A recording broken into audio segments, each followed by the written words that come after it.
Okay, I'm back. Hold on. I feel like my audio is like a little bit too low. But yes, I'm back. It's been a while. But at least this is like I streamed last week and then I'm streaming this week. So that's a step in the right direction, I feel like. Let's see. I want to hear myself. Okay, that's better. So, I've been trying to get my life, so I'm like really struggling right now, but it is okay because it's breeding some growth, It's giving more discipline, it's giving trim the fat, it's giving yeah, like I just need to focus. So I've been doing a lot to get my life together, but I really wanted to stream today. I've been wanting to stream all week, but I just haven't really known when was the right time. So I have time today for better or for worse. And I got a bunch of stuff I've been wanting to look into, but most importantly, I want to like experiment with Deepseek, and I haven't been able to do that yet. It's a million other things that I want to try out. Like I started to make a list of the different like tools that I need to try. But I'm very, very, very, very, very highly motivated to understand like how agents work, AI agents, and how to orchestrate agents. Um, there's like various ways of doing that, whether it is from like a no code, like GUI builder type of situation, all the way over to the other end of the spectrum where you're doing like some actual coding and like AI engineering. So right now I'm trying to just work my way along the spectrum, I guess you could say. Um, so two things. I have a couple specific tools that I want to learn how to use that are more like UI based tools. And then on the flip side, I just signed up for a course through Hugging Face. They're doing an agent course right now. So yeah, I since I am also more interested in like the research side of things and building models and actually building like machine learning systems. I'm taking that course because that course covers theory and like practical applications. But then in that course, I think they're going to cover like LangChain and some other tools like that, which is more, like I said, that's more on the coding side. That's more like Python and machine learning development. But in the meantime, because that course is like about 4 weeks long, I think it's at least 4 weeks, and they really are like releasing the content every single week. So I can't even work ahead because it's like running live. So on the flip side, I'm trying to figure out in the short term how to work with some of the agent builders that we have out there in the wild right now. I've been doing a lot of research. I've been digging around, so I feel like I've been able to get a couple key ones on my radar. And then, like I said, I start keeping a list at this point of various tools that people have recommended to me. So outside of the agent like exploration, I'm also focused on AI code generation, AI augmented development. If that is a term, that's probably a term already, right? I'm about to look it up. But yeah, I'm really focused on that. Like, as a software engineer, the models are decent enough now. I learned that from our stream last week. Like, the models are decent enough that I feel comfortable throwing certain smaller projects I have at like a code generation tool. So that those are also agents, the coding agents. I tried out last week. We tried out Bolt.new, and I compared Bolt.new to what was it? We did Bolt, and we did. Why am I? Oh, Cursor. I downloaded the Cursor IDE and I used Cursor, so I was pretty pleased with it overall. But now, today my goal is I've been seeing NAN a lot, and I want to try that out. I saw that they have like an actual like they have an online like product that you can use, but then you can also use a like I think they have a open source with like maybe some stripped down features. So I'm just trying to explore. And then I want to get the Deepseek model running because I want to experiment with Deepseek, but I am not about to sign into no websites and put my information in their databases because I don't trust them that much.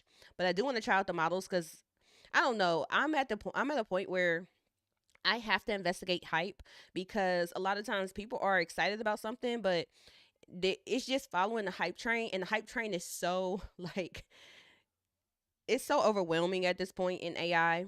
So because I do have like more of the capacity to be digging into the tools and trying them out and the models as well, I'm like I need to try this myself. I want to have an opinion on the different models. So that being said, I think there's a couple different ways. Like there's some ways that my business partner had recommended to me how he got it set up on his computer.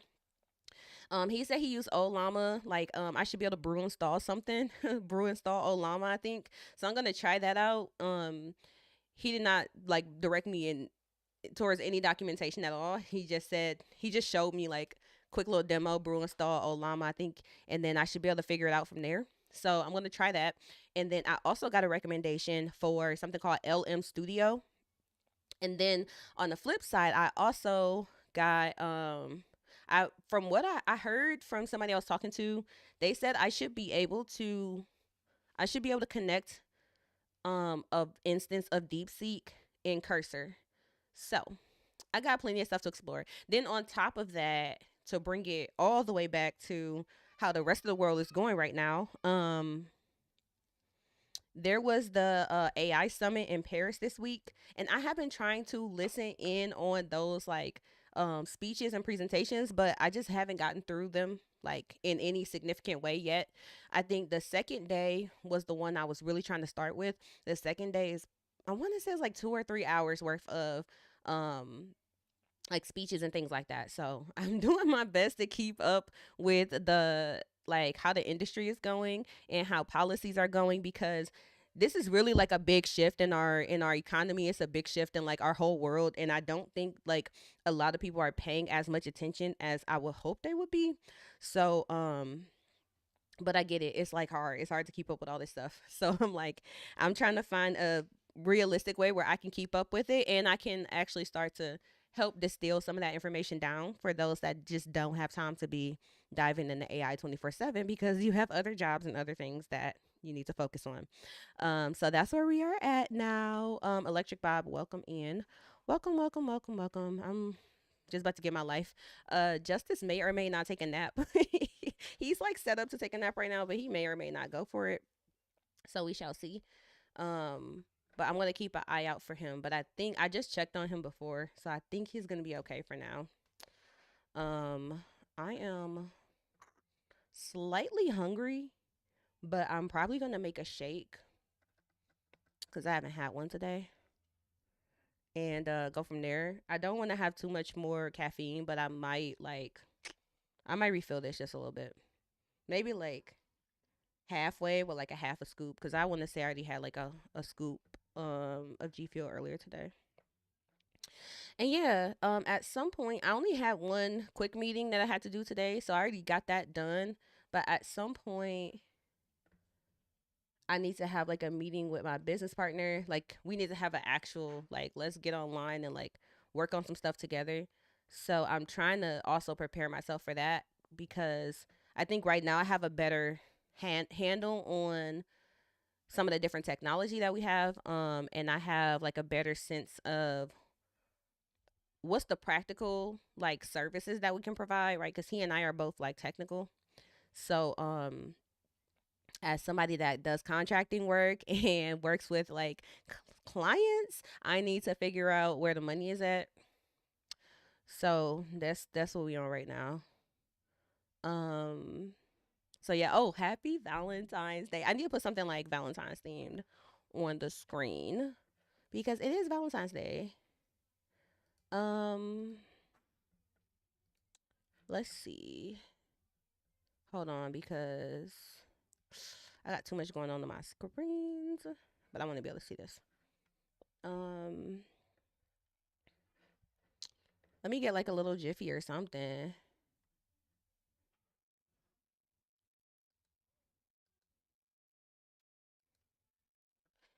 Jiffy. Oh, let me do it over here because I can't see what I'm doing. Literally, I cannot see. Jiffy.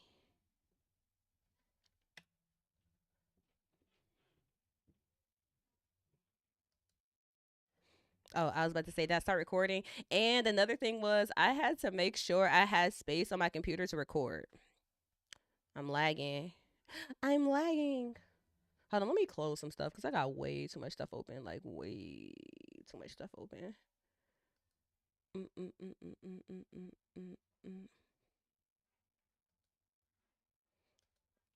I think I bookmarked a lot of stuff that I needed, and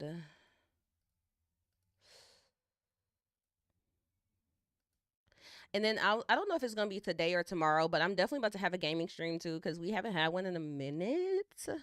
I haven't been playing any games at all, which is really sad. Wait, let me see Discord. No, let me see Steam. Did this game finish downloading? I was downloading the game. Okay, perfect. It finished. I'm about to kill Steam.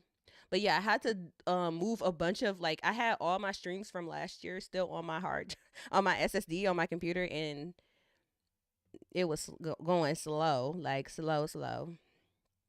Uh oh, I can use this one.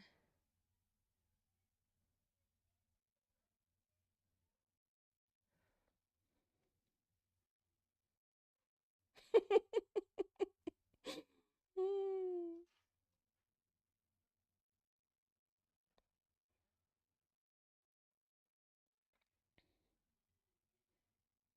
Okay, let's see if I can get this one. Download. Come on, I gotta sign in. Do I have a password? Jeez, I just want to download. I never had to do that before.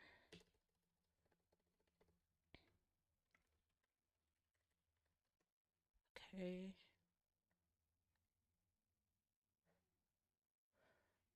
Incorrect authentication details.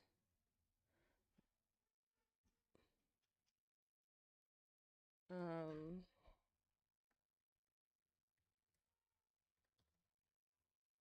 I'm like sure I'm not even typing right.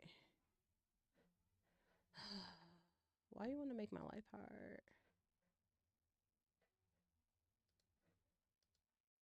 Save image as. It says I can drag and drop. What format is it gonna save in? Oh yeah, it's saved. They trying to play with me. Okay, let me put a source on the screen. Browser.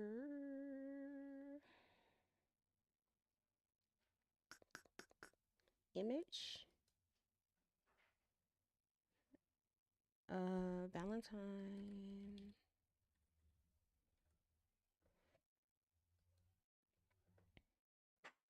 Browse.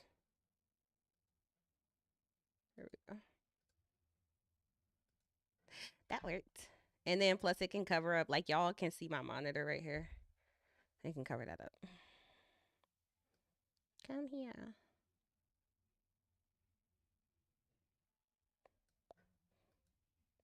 Okay. This boy. So I was getting pressed this week about streaming or making a video, and I'm like, I literally am struggling so hard right now. I'm trying. I'm trying. I want to say I'm trying my best, but I feel like I could be a little bit more experimental in figuring out like what is a good way that I can function. Like Justice is so active now. It's no keeping him like contained. And then he's like very clingy right now. So he wants to like constantly be getting up in my lap and down, and it's a lot trying to do that and then trying to be on stream at the same time. But I'm working on it, and then that's another reason why I am very motivated to work on some agents because I honestly should be able to automate some of my like post show content, post production content. So I want to get that figured out sooner than later. Like today, tomorrow, like in like this like coming into the next week. I want to be able to start like using some of these tools. So that is my goal. That is my goal. La, la, la, la, la. Okay.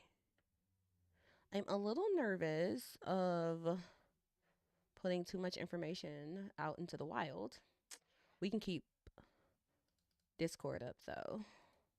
Discord can hang out over here. Come on. I'll do it that way then, I guess. Oh. Ooh.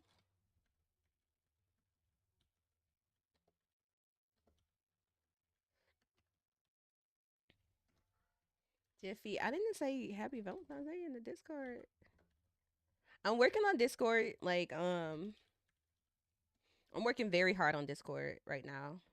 I did not mean to post that one. Delete. I'm trying to get it reorganized and just like I feel like that'll be a good center point for different content that I'm working on, programs, resources, all of that. I'm probably gonna filter everything through Discord. Code Valentine. I want like the one that's on my computer.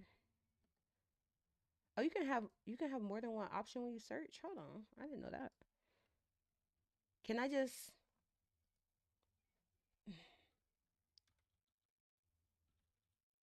It's not enough examples. Oh, you know what? I'm slow. I can just upload it. I downloaded it, so I can just upload it. Upload a file. Jiffy. Okay. Now,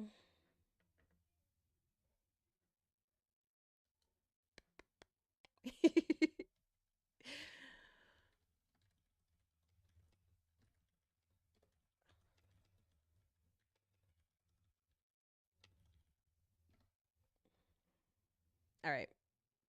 Focus, focus, focus, focus. Let's move this back, and then that way I can use this monitor. Should be relatively safe to use. Let me close stuff I don't need in the meantime. Okay, I got Miro, but I don't need that open. I'm not gonna open tasks. Program images.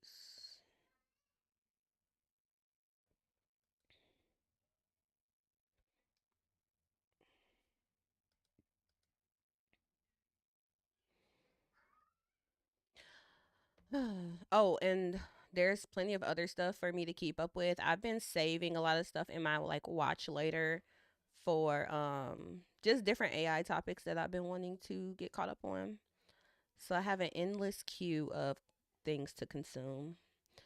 Um I want to watch this video that was talking about it's like some newer iteration on retrieval augmented generation and it is related to agents and reasoning. The big thing about agents right now is like the reasoning side of like using LLMs, even though LLMs technically, depending on who you ask, cannot actually reason. They just manipulate language, so they're not really reasoning the way we reason. They're just coming up with the best likely answer based on consuming billions and billions and billions of tokens of like text. But I saw this post that popped up. It said, RAG's intelligent upgrade, agentic RAR. Um, and the RAR is supposed to be reason on agentic reasoning as opposed to like retrieval augmented generation. That's RAG. That's what RAG stands for. So yeah. This was based out of Oxford, so I'll probably watch like 30 seconds of this video, and I didn't get too far.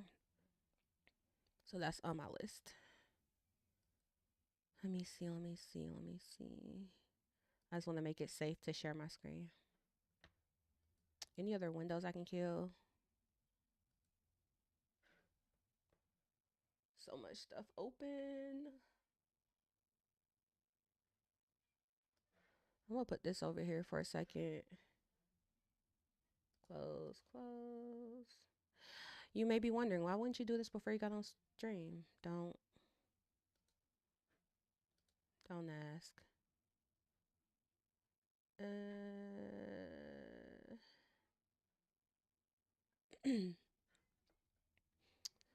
I think the Hugging Face course, I shared that in Discord too. So if you are interested in their agent course, then you can find the link in there.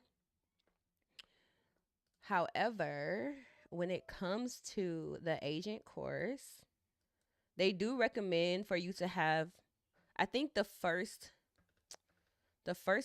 unit is a little less, it doesn't require like coding, I think. So like if you just want to get a understanding of agents and how they work, then it should be good for that.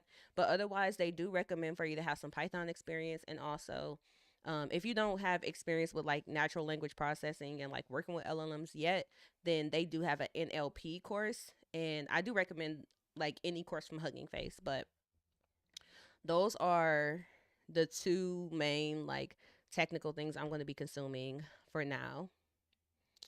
Um, all right. I think it's safe to share this window, but I just want to close all the rest of this stuff for the sake of my own mental well-being and the quality of the stream.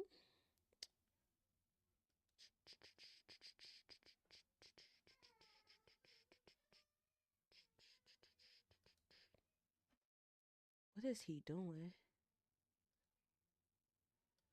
All right, put that one in there. I'll be right back. I'll be right back. I'll be right back. Because this boy is scaring me.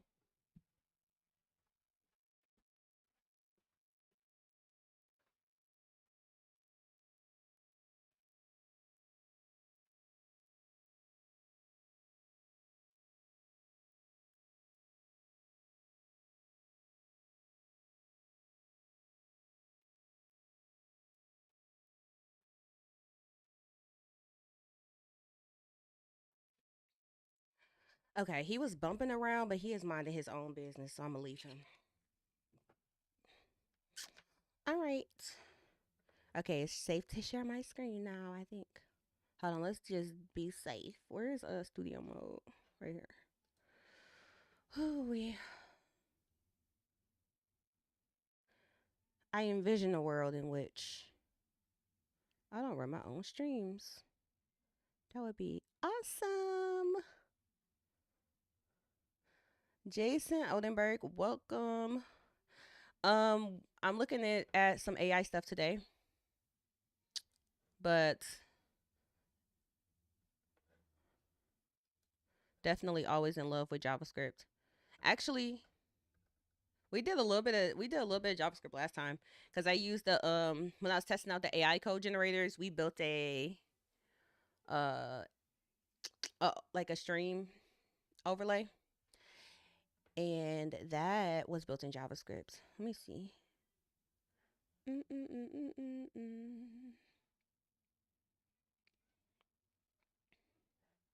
So I can transition. There we go. Okay. Wait, did I try? Oh yeah, I did. Okay. Studio mode is off. I probably sound like I'm struggling with my brain capacity, but it's just trying to make sure I get the stream right. Run some of the distilled Deepseek versions on Olama. Um, I was told by my trusty business partner that I should be able to use like a brew. He said brew install Olama llama, and he was able to run it like that. Sounds like that's what you're mentioning, maybe. Um, Preacher, welcome. Happy Friday, y'all. Yeah, I'm on the Mac.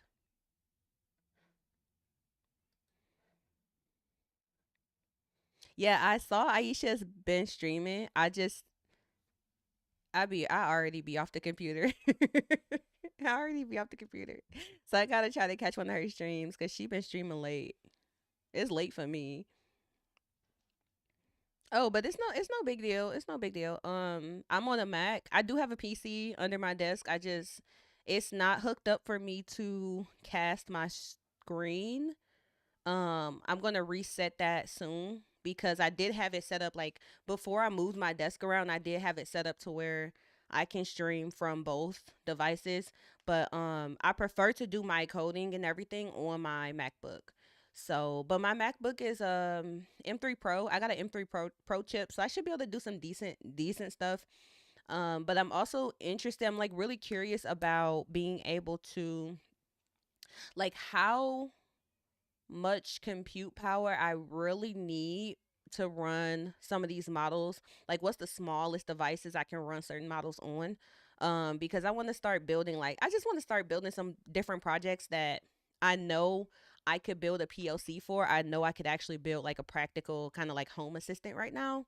Um, but the most outside of my PC, the best like compute I have around is like I got hella Raspberry Pis from various generations, and I know like some of the bigger models definitely wouldn't be able to support that, but I feel like some of the small models should be able to like at least run somewhat effectively. If not, then I am debating on repurposing my PC in order to be able to do a little bit more like server style work, but we'll see because I don't want to give up my PC for gaming. And I'm planning on getting a new PC. So when I finally get my new PC, I'm building an AI lab in here, y'all. Like it's about. I promise you, like I'm just about to go full mad scientist. Maybe not so mad, but I do feel like when I'm talking nowadays, I keep saying this. Like I feel like I'm like a beautiful mind or something. Like people just be looking at me like, "What are you?" Uh-huh. And I'm like, "No, this is it. Like guys, this is what's going on." They're just like, "Whatever." I do not understand the words that you are saying. And these are tech people. So I feel like a little bit isolated, but that's okay. That's why I'm like, I got to get back into like having streams and we're all in this together. But I think I'll be a good bridge for people who are having a hard time keeping up right now and just need like you need me to go ahead and experiment on 5 different tools so I can give you like a real good basis of like pros and cons and like use cases and stuff like that. Um, that's where I'm trying to be helpful right now.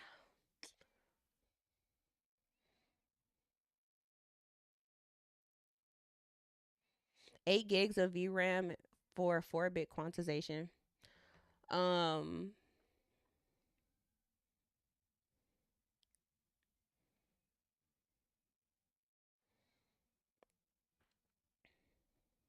Run everything through Open Web UI and Docker.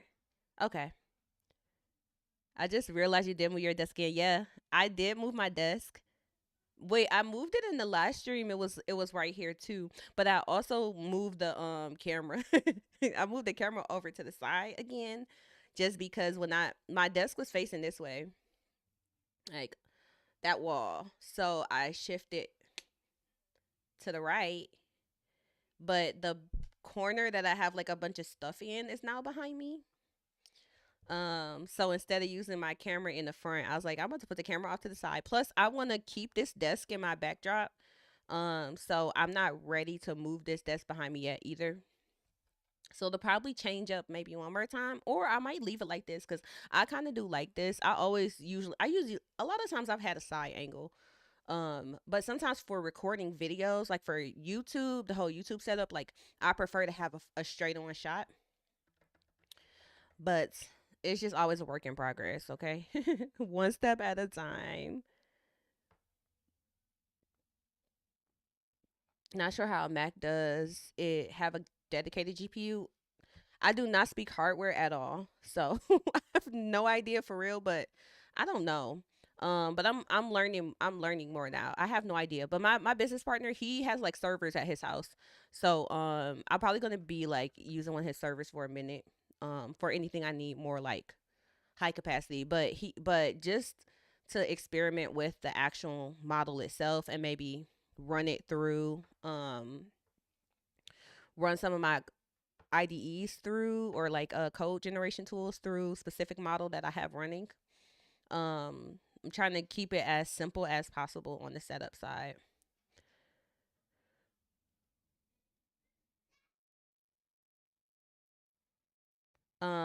Jason, if you have any recommendations for like the hardware side of things, because it seems like you're a little bit more fluent in like how that works, definitely share those.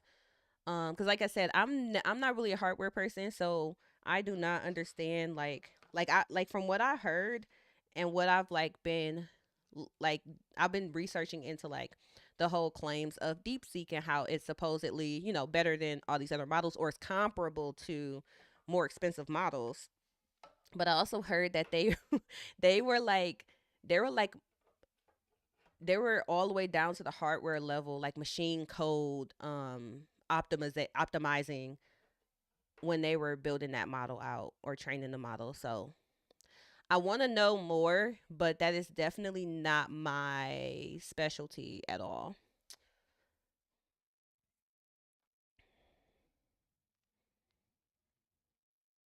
The Nvidia, I mean, we'll see. I got to see how much it's going to cost, but we'll um when I buy another PC, then I'll decide. And I was looking cuz I might end up just putting a new graphics card in this one.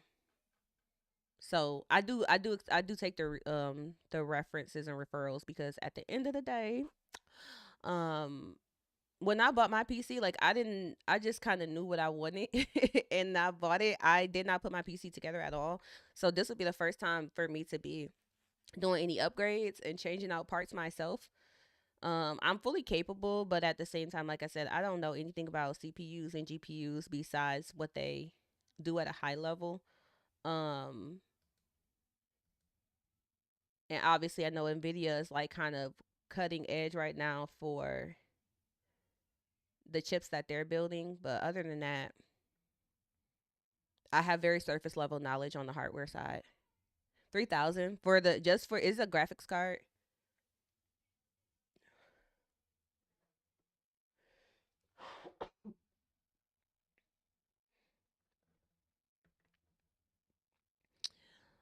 So yeah, really quickly, I recommend Hugging Face for NLP and the agent course. I'm doing the agents course now. I literally just happened upon this week. They just started it. I think they started last week technically. Oh no, they started this week cuz unit 1 came out yesterday. And it's supposed to be 4 units in total, I want to say. So they are covering theory, design, and practice. So this is a lot more of a deep dive. So if you can appreciate like, really, really get into the theory side of agents and working with LLMs in this case, then I highly recommend this. It's free. Um, and if you are not ready for the agents course, like if you don't have any experience at all, and you still want to get, a little bit deeper into the machine learning, AI, like machine learning engineering side of it, then I recommend start they said to start with the NLP course too. Just start with the NLP course. um and even if you don't feel comfortable with this one, a prerequisite that you can do is fast.ai or deep learning.ai. Those are two resources I recommend. We were going through a lot of material on fast.ai the year before last. It's crazy that it's been that long, but we were going through where's the course at? Oh, here it is. Practical deep learning for coders. So this is the most recent. It looked like it's still from 2022, but this is definitely the most. This is like a recommended starting point if you're like starting from zero, but you do have some coding experience. You can get a lot out of this course. Um, but yeah, for me, I am gonna pregame this NLP course. And then as far as they were talking about, they were like the the agents course pretty much picks up from where the tokenizers like unit kind of leaves off. So I'm excited. I'm excited. I'm a nerd, so I love to dig into this. Okay, cool. Let's see. I love this. I'll grab this article real quick. Tiny $3,000 computer. Oh, computer. Ho, ho, ho, ho. When they say computer, that makes it a little more enticing. Here, let me read this.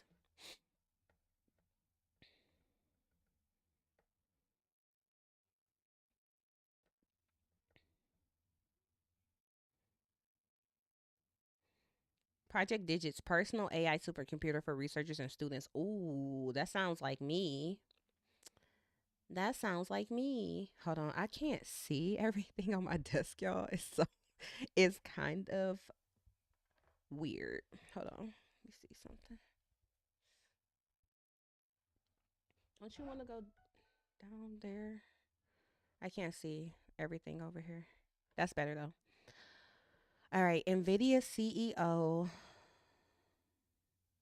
Let me just double check. So my Streamlabs alerts on. Okay.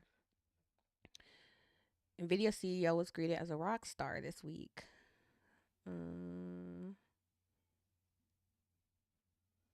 You compare two of them to run a $400 billion parameter models. Hmm. So this is the goal right now. This is the goal right now. Look, how about this? We haven't done this in a minute. We haven't done this in a minute. Cause like for real, I want to start an AI.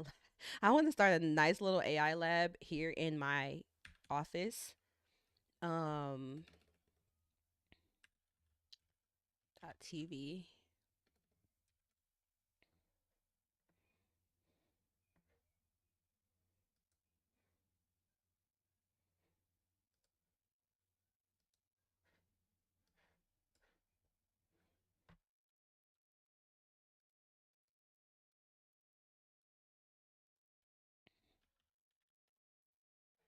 Boom, boom, boom, boom, boom.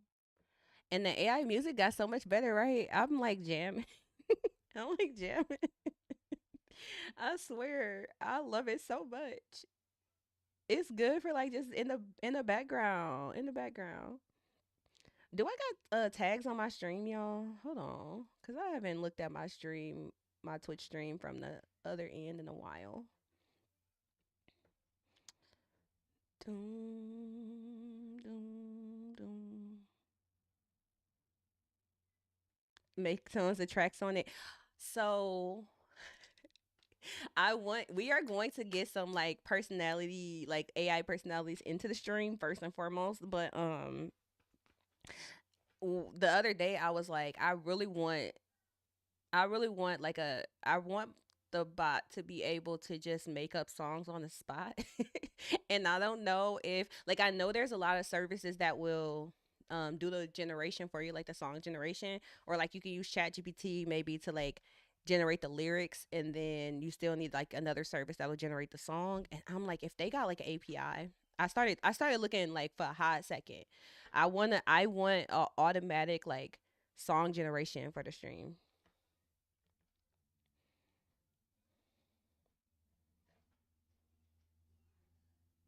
Sub only chat ads.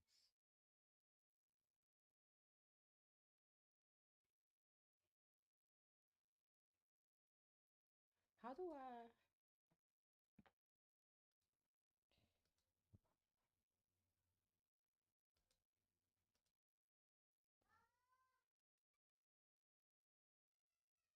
goals? Oh, it's already here. It's the star.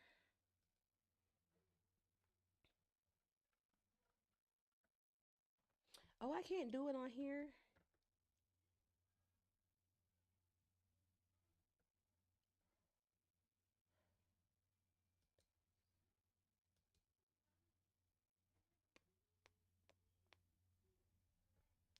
Okay, I gotta figure out how to do a. Maybe my Streamlabs one has it.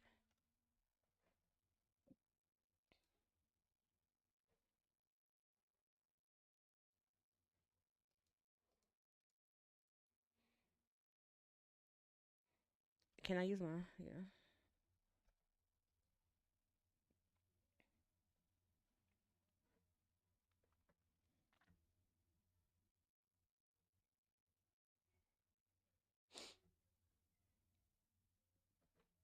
Oh, I was supposed to check too.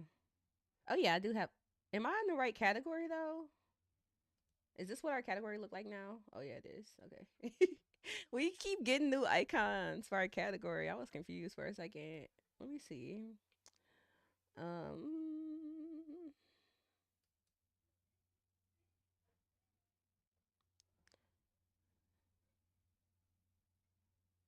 mm,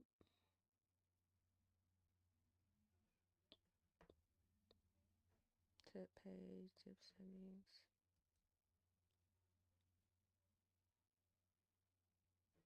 Hmm. Okay, yeah, we gonna put a goal together for. I thought it was like a simple way I used to be able to set that up. Maybe I only did it on campaigns like charity streams.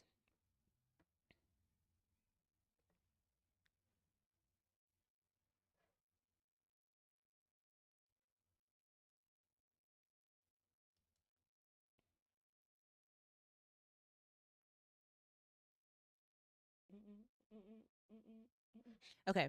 So, but yeah, this looks very interesting. Project Digits. How about this? Let me save this link. I'll post it in Discord. Discord, where did you go? Oh, here you go.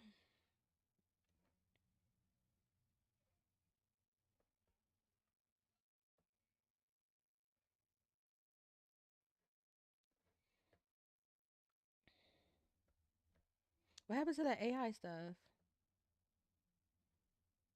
Tech, brain games.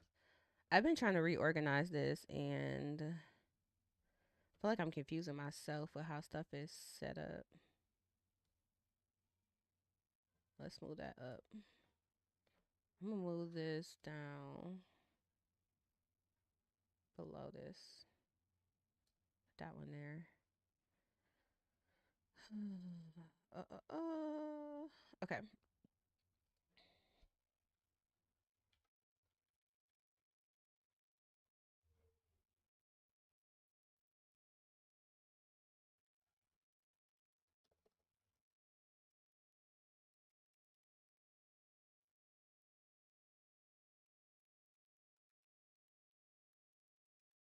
Okay. Oops.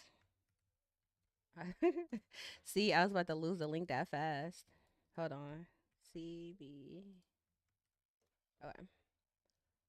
Because what I wanted to do is it says called Project Digits, right? Project Digits. I want to see the NVIDIA page for it.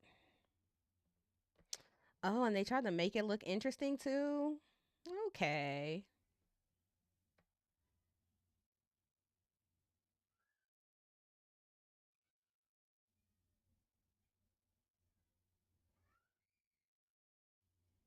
Up to 200 billion parameters for one. Notify me. Okay. Yeah, I definitely.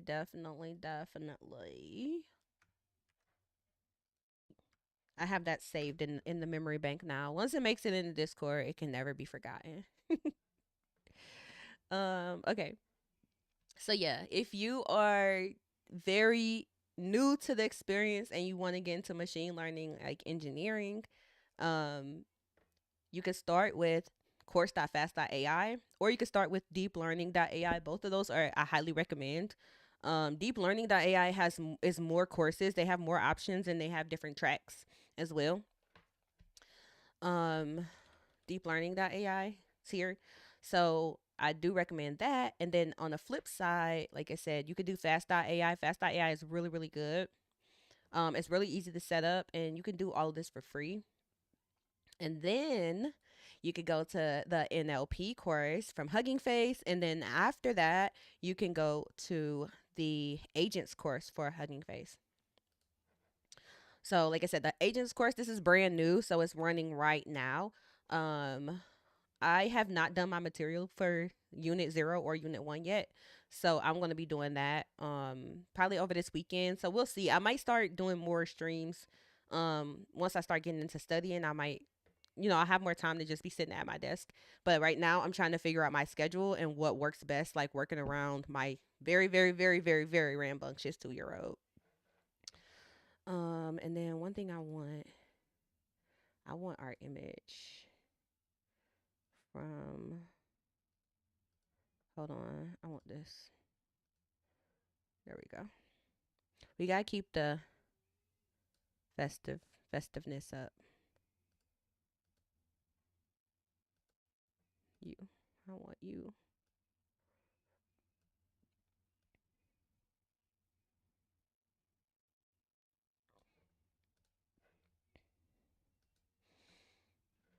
Okay. All right. So Deepseek, Deepseek. Hypothetically, matter of fact, hold on. Let me double check something real quick.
I had an email that I knew I had to follow up to. All right, I'm back. Okay, so let's just do some stuff. Let's just do some stuff because I'm like eager to code now. Um, Brute install Olama, and then let's experiment. What the heck am I looking for with this Olama thing? Um, get up and running with large language models. Okay, so here's the alternative I was given. Well, I don't think it's necessarily an alternative, but it is related. No, it might be an alternative actually. I should be able to download LM Studio, and I don't know for sure. My understanding when I'm trying to remember when I had this conversation was I'm supposed to be able to get I think I'm supposed to be able to get my models through here if I use LM Studio. Yeah, learn how to download LLMs. LM Studio comes with a built-in model downloader. Yeah. So, and it downloads models from Hugging Face. So, that was a recommendation. I'm going to turn the music down a little bit just in case for the recording. Because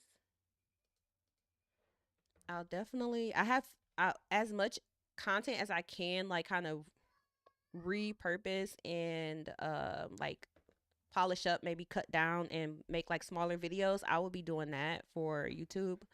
Um so if I do get LM Studio running today, or if I do the Llama install, whatever, I want to be able to like obviously, just make that available to other people.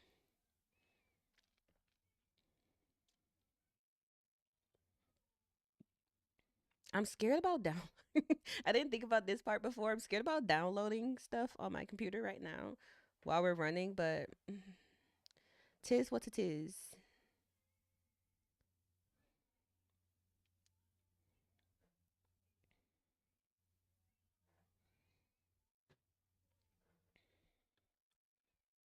All right, where's here we go. Docs. Okay. Quick start, examples, importing models, Linux, Windows, and Docker. Oh, I guess I'm using Brew for my MacBook, so that's fine. Well, what's on this formula page? Brew install Llama.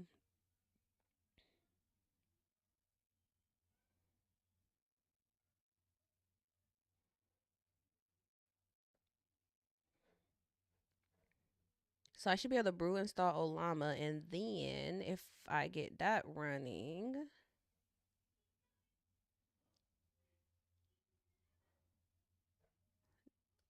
mm, mm, mm, I like somewhat want to know what to expect in the process.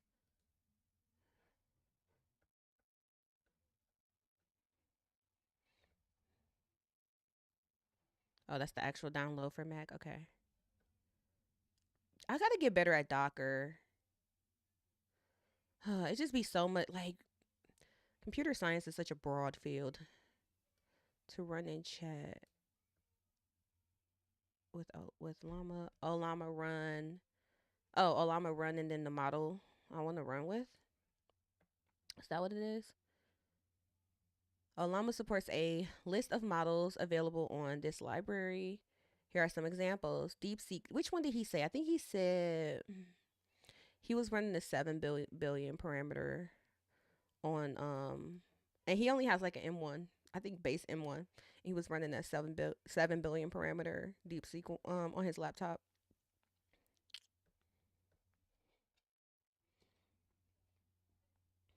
Oh, I'm trying to do a lot of things at once, y'all. Pardon my. Gotta take care of business too, though.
Okay. Yeah, so I don't see an issue. I don't see an issue with that. Now, models can be customized with a prompt, create a model file. I saw how to run this like from my business partner. He was running it like giving it a text file basically. So I assume that's what this is. Put the I don't know what I was about to say. put the put the prompt directly in the text file and then run Olama, do Olama run. What's Mario? All right. So it shouldn't be that bad.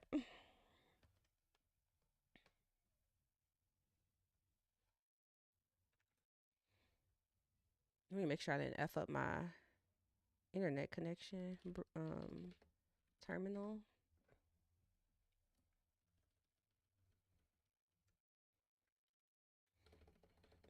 Brew install Olama. Is that right?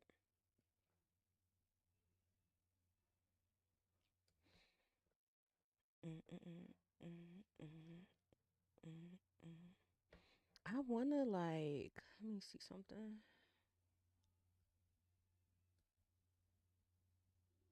Bum, bum, bum, bum, bum, bum.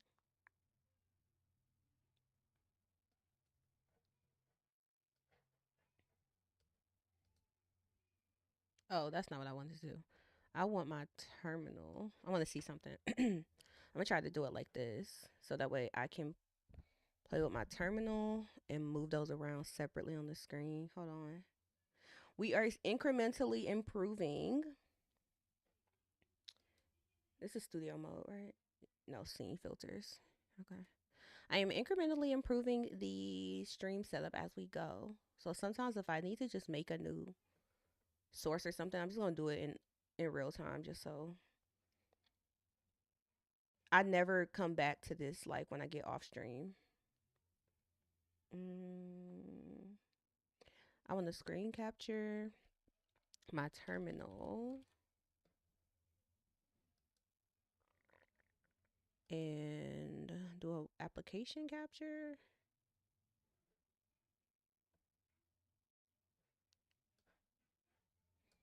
and do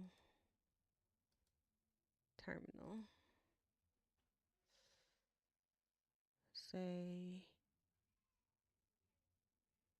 okay.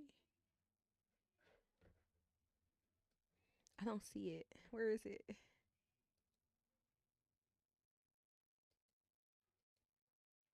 Why does it look like that? Okay, let's do a different. Let's do a window.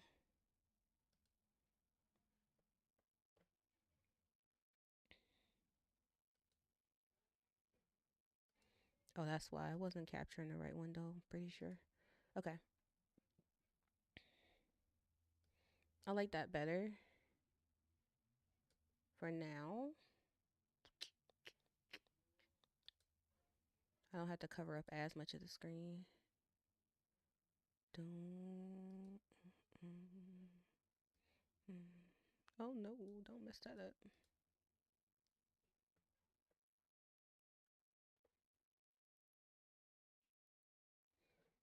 Okay, yeah. That way I can put these on different screens for now. Dun, dun, dun, dun, dun. All right, so we just need to brew install Olama.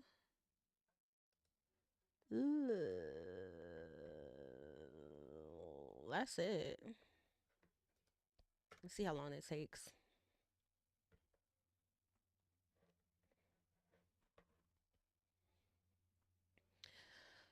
Okay, and then I have like stuff kind of queued up. Like this is the rag video that I want to watch.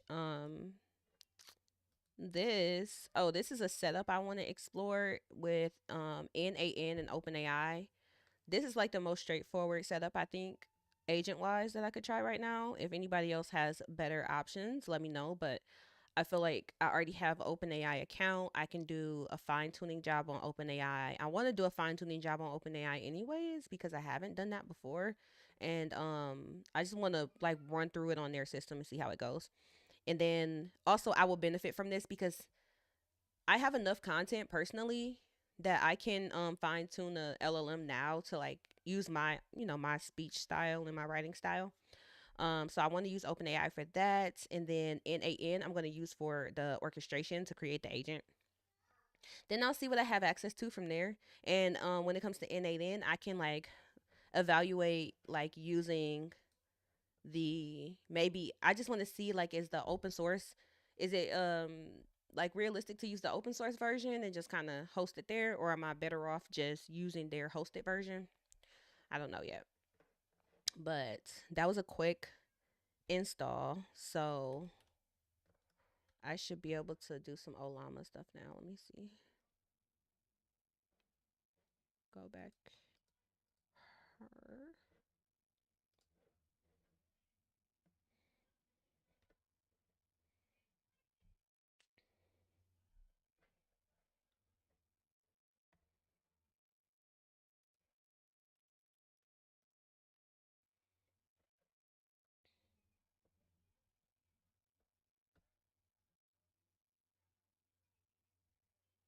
Okay, Olama, then the flags are Olama, then the command. Serve is to start Olama. Create some model from a model file. Got it. Show information for a model. Run a model. Stop running a model. So if I'm running a model, that's just doing inference, right? List models. Copy, remove. Got it. Okay. So let's go back over here to this documentation. I think I need to get over on back on Discord. I mean on GitHub. Yeah, let's go back to GitHub.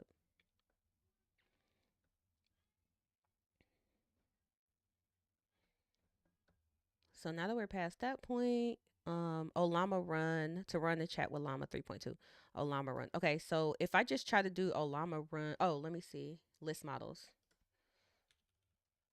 List. Oh, I have to run it first.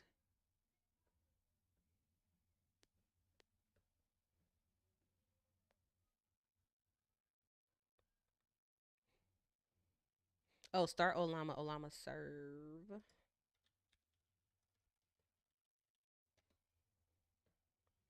Let's pray for the status of my stream in this process. My public key. Thank you for putting that out there.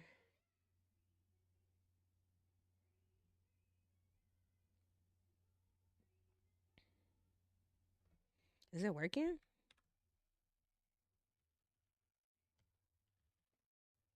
Okay. So it's running because I'm able to list now. Let's do run. Wait, so will it just automatically download one when I request it? Olama run.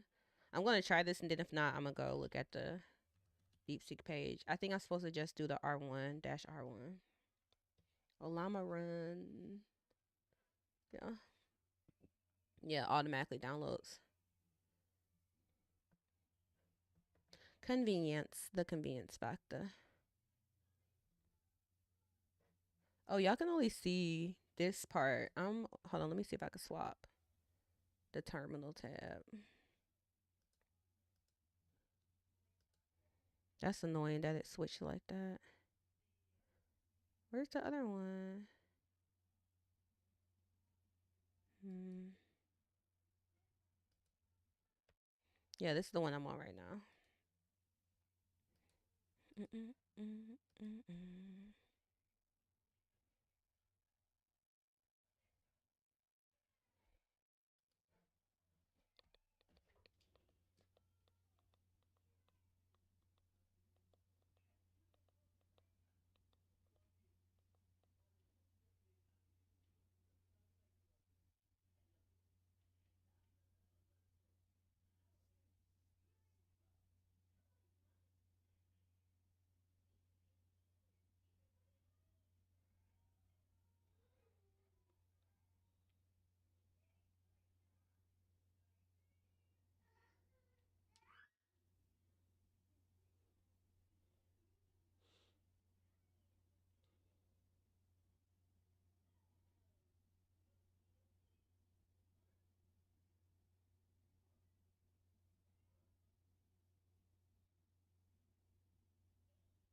Stop. I don't want the best viewers on streamboo.com. Like, I just don't.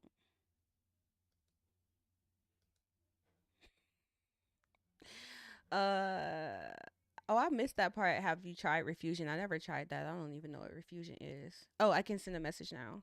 I don't even know how long it took. I was distracted. Slash question mark. Well, I don't know where the question mark is. I only know it by memory. um. Okay. Set session variables. Show model information. Load a session or a model. If I move this over here, will I be able to still see what's going on?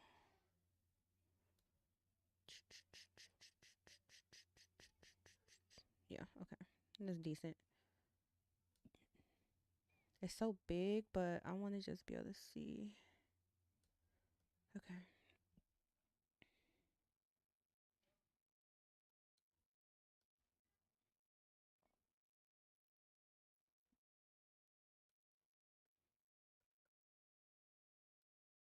All right.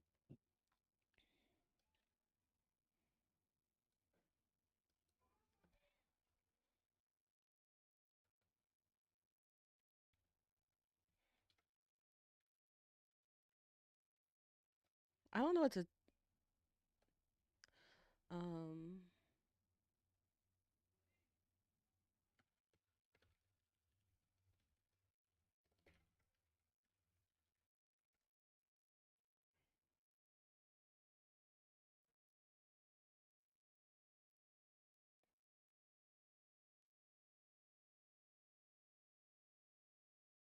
I like that it tells you what it's thinking like in the first person. Um okay, the user is asking if I'm familiar with JavaScript. I know that JavaScript is a popular programming language used for web development. I should confirm my knowledge and offer to help them with any specific questions they have about JavaScript. Yes, I'm familiar. It's a widely used programming language for creating websites and web applications. Um, can you help me learn React Native?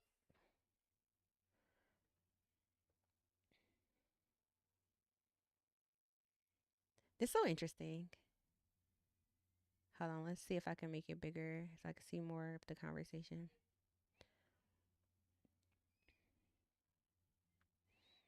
Um, okay. Where's the next question? Can you help me learn React Native? All right, the user asked if I know JavaScript, and I confirmed that I do. Now they're asking if I can help them learn React Native. I should respond positively to encourage them to start learning React Native. Maybe outline what React Native is and why it's useful for building cross platform apps. I'll mention the key components like React for front end development and Flutter for mobile app development, since both are part of Google's ecosystem.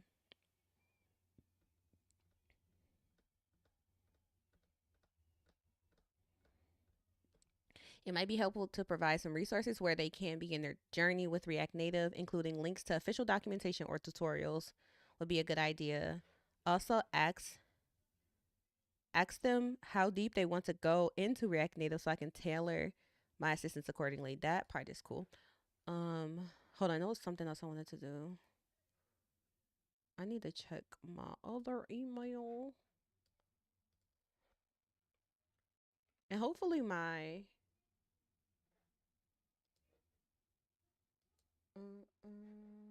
okay. Hopefully my stream quality is still like consistent. That would be great. React Native is a powerful framework for building mobile applications that run on both iOS and Android devices. It allows you to use JavaScript like code to create rich interactive user interfaces using React for front end development and Flutter for mobile app development. If you're looking to learn React Native, here's a brief overview. React is a JavaScript based library for building user interfaces. It allows you to write components that render UI elements. Flutter, Google's cross platform framework used for.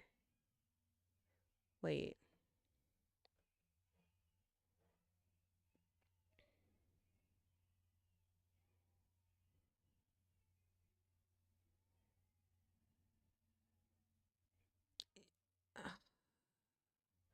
It allows you to use JavaScript like code to create rich interactive user interfaces using React and Flutter. What?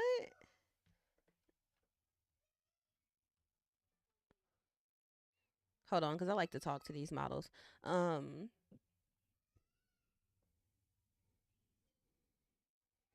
it's a it's getting confused between talking about React and talking about Flutter when it's supposed to be talking about React Native specifically. Just a little confused. I'll mention the key components like React for front end and Flutter for mobile app development. That's a completely different tech stack, right?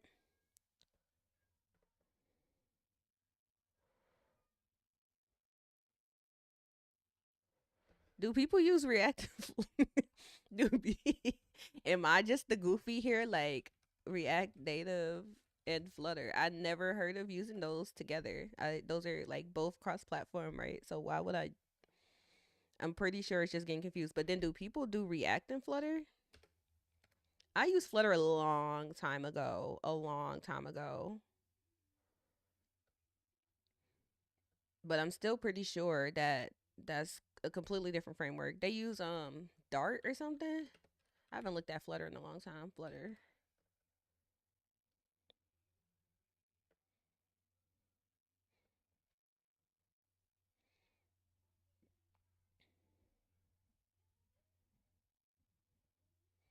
Yeah. Don't you use I didn't think people use React inside or alongside Flutter, but literally could be making that up because I don't know. But I'm pretty sure that's made up. Oh, Dart. Did I say Dart? Is that is that the language I said? I think. Yeah, I'm pretty sure I'm not making that up. So seems a little struggly. Let me see.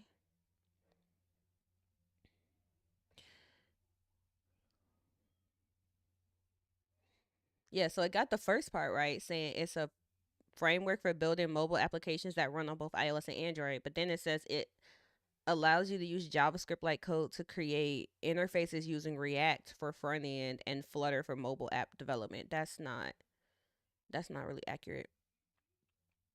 If you're looking to learn React Native, here's a brief overview. And then you didn't give me an overview of React Native. You gave me an overview of React, which is technically different. Like it's the same, base, but it usually in documentation they treat React and React Native completely separately. So this is kind of misleading. And Flutter is like that's just an alternative.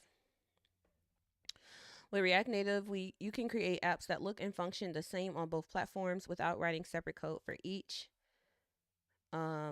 Key concepts: natives, extensions to JavaScript that allow direct manipulation of device hardware. Kits, pre-built components for UI elements like buttons, text fields. By comparison, let's use Gemini because I use Gemini because I have G Suite. So yeah, just be using Gemini. It's easy. What was the first question I asked it? Are you familiar with JavaScript?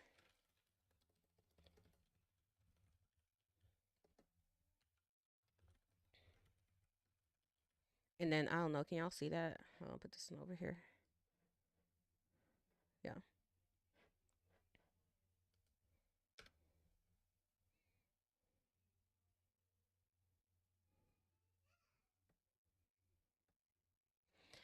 Yes, I'm familiar with JavaScript. JavaScript is very popular and widely used programming language, especially in web development. It is used to add interactivity and dynamic behavior to websites. Scripting, client side, dynamic, versatile. And then it also asks me if I have any specific questions. Would you like to ask me anything specific? Okay. Can you help me learn React Native?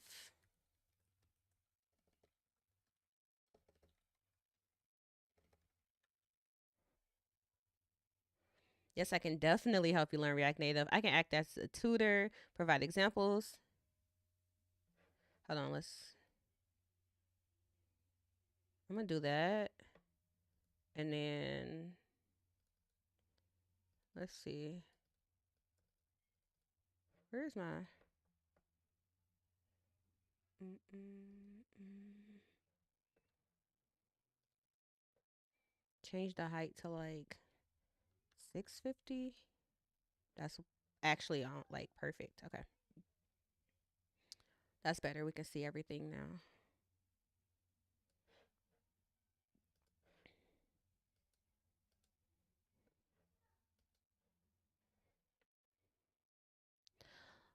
Yes, I can definitely help you learn React Native. I can act as a tutor, provide examples, give examples, and help you troubleshoot. Learning React Native involves several key areas, so let's break down how I can assist you.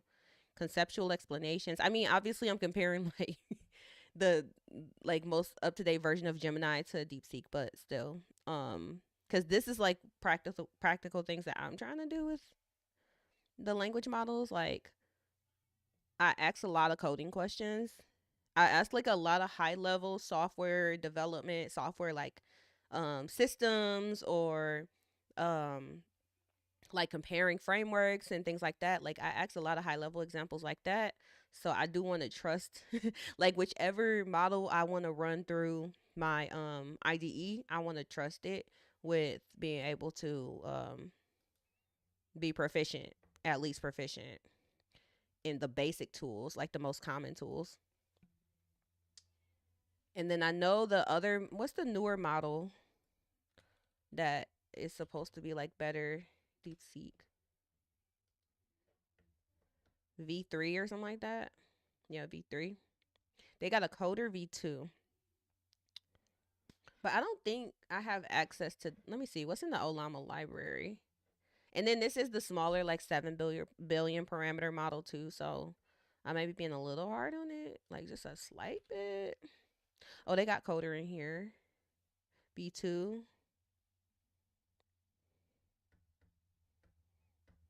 I just don't know if I I can try running the bigger model. It seems like I might run out of com- I don't know if I'll run out of compute power. I don't seem to be struggling right now, but 700 billion is like a lot, or 671 billion.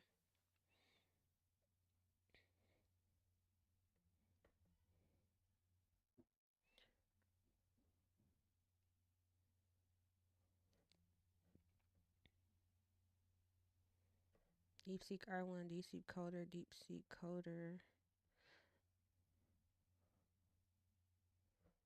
16. The 16 billion parameter maybe comparable to GPT-4 Turbo. OpenAI O1. The lies. Open the is wait. O1. Isn't O1 like the newer model? Hmm.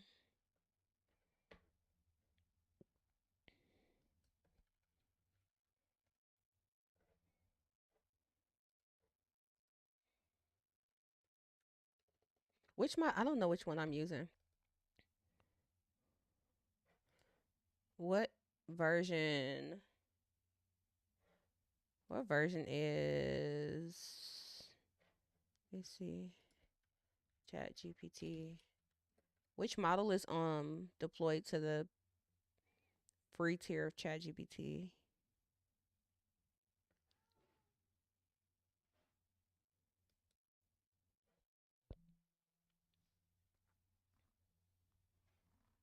Learn about it.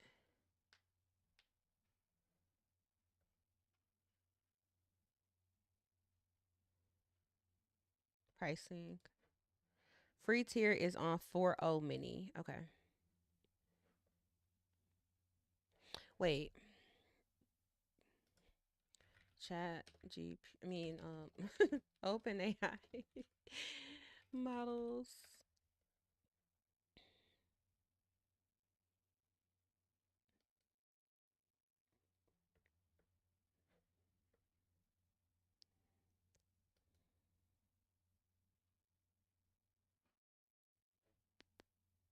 So what about? This is giving me something to noodle on. What about this model makes it comparable to O1? It said O1, right?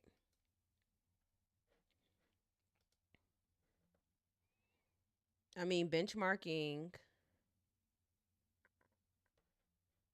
V3. Oh, they don't even have it on here anymore.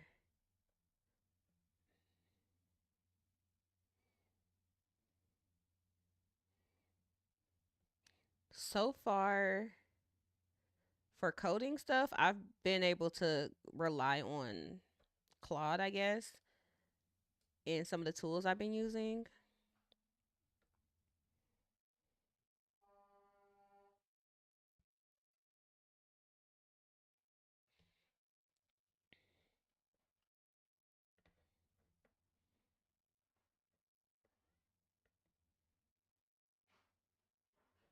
Where's the papers at? Show me the papers.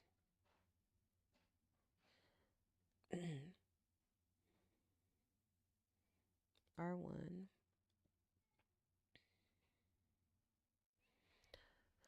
All right, R1, they compare it to O1. I'm already getting too many tabs going on. Um, is this in my watch later?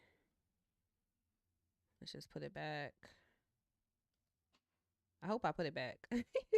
I'll be mad if it's not in there no more. At least I can still save the. I technically watched this, but I'm putting it back in the watch later.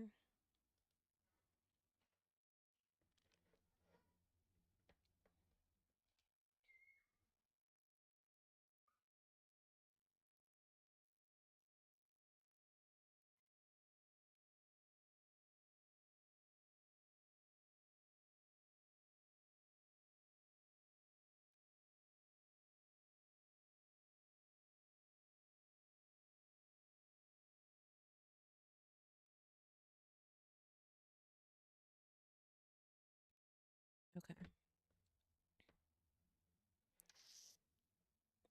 I need to save this one because I was having a hard time with the AI summit when when it was not like some of the live streams did not have translations on, so I couldn't understand the keynote. I'm like, I mean, I know a little French, but not enough. All right, we'll come back to these. We were able to do that, so that's great. That was like, it was easy to set up if nothing else. Olama, like brew install Olama, that was like the quickest thing to set up.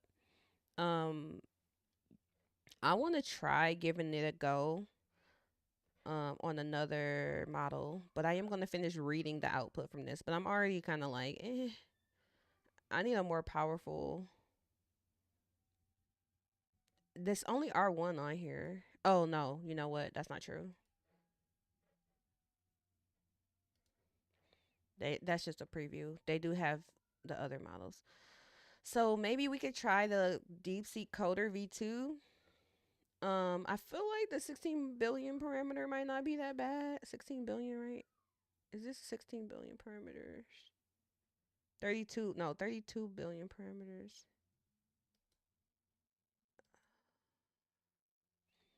Capital B for billion.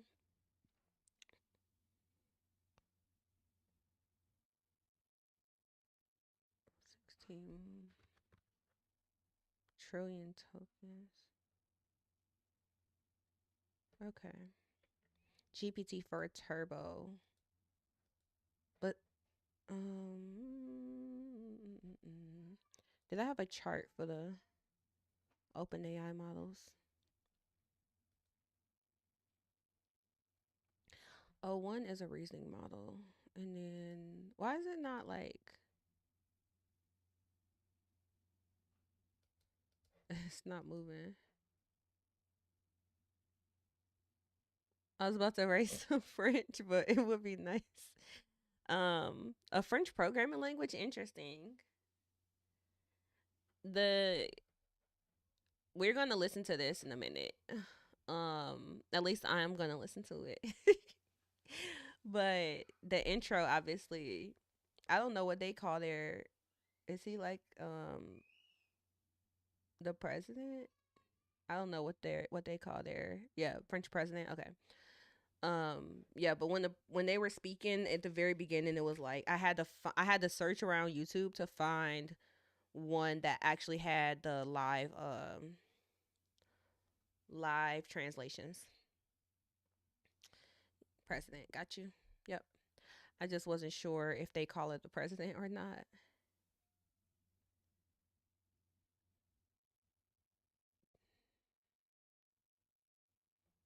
Okay. So I want to listen to this though.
But yeah, I want to experiment a little bit more first.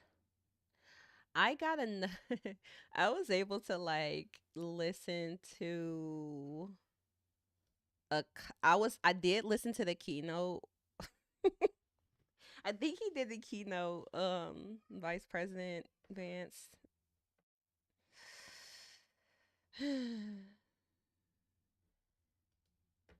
It was just very, very pomp. Is pompous the word I want to use? I don't know.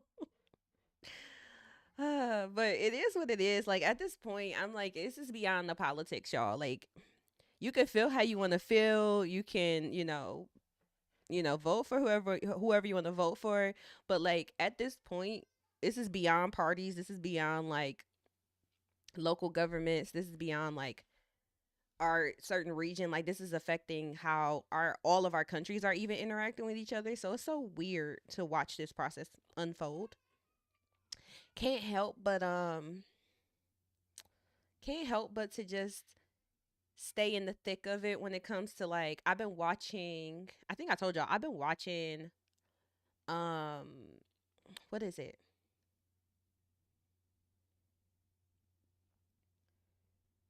Oh, I've been watching I haven't watched the Terminators, which I've been watching a lot of the Matrix though.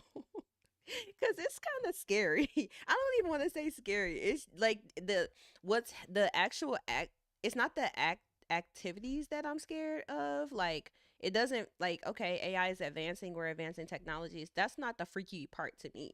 The freaky part to me is watching some of these like speeches and watching like some of the actual legal orders that are going into play.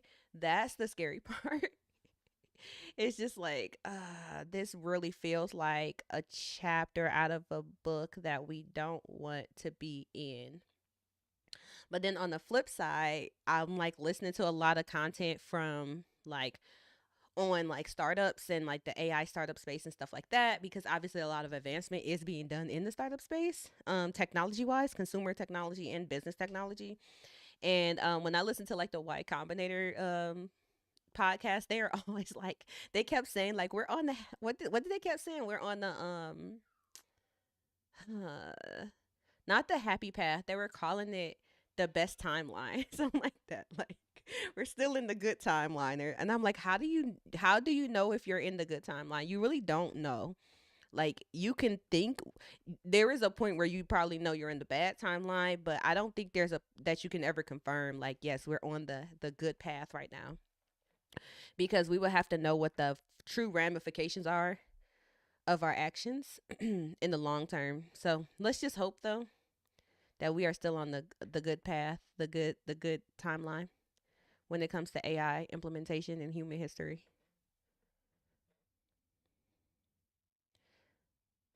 La, la, la.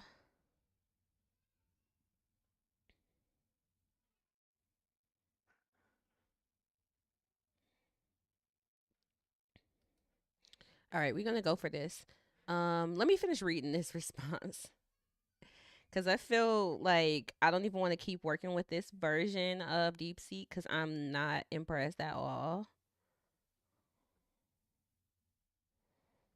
I mean, I am, but I'm not. I'm not though. Let me not. Let me stop trying to be overly nice. I'm not impressed at all. It confused itself. is is my best takeaway. But then, like I said, I know this is R1, so I'll give them a little bit of I'll give them a little bit of grace in that regard.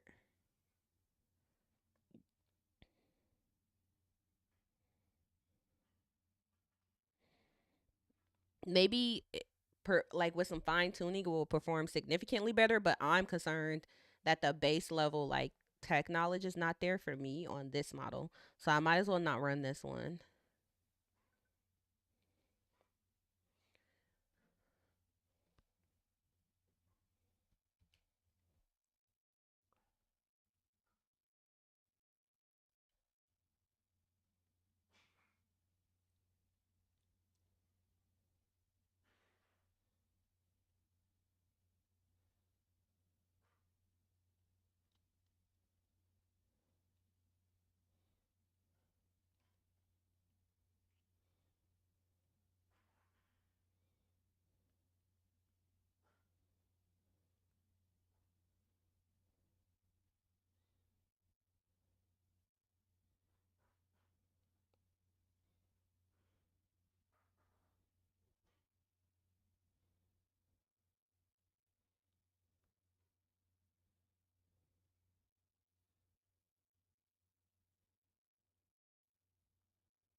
Where's the laptop?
Okay, I'm gonna turn the music down or off, and I'm gonna. If you want to be like me, you got to keep up with all the things. You can't just keep up with the tech. You got to keep up with the policies. Terminal. I want to make sure that my audio is going to come out for my screen. So let me see. Yeah, okay, perfect. Um, turn that on.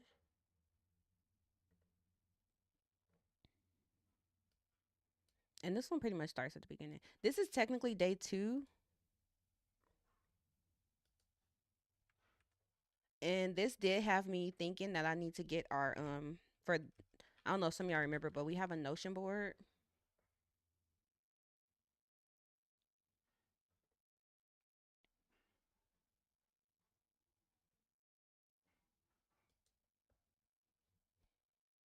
Can I like control C?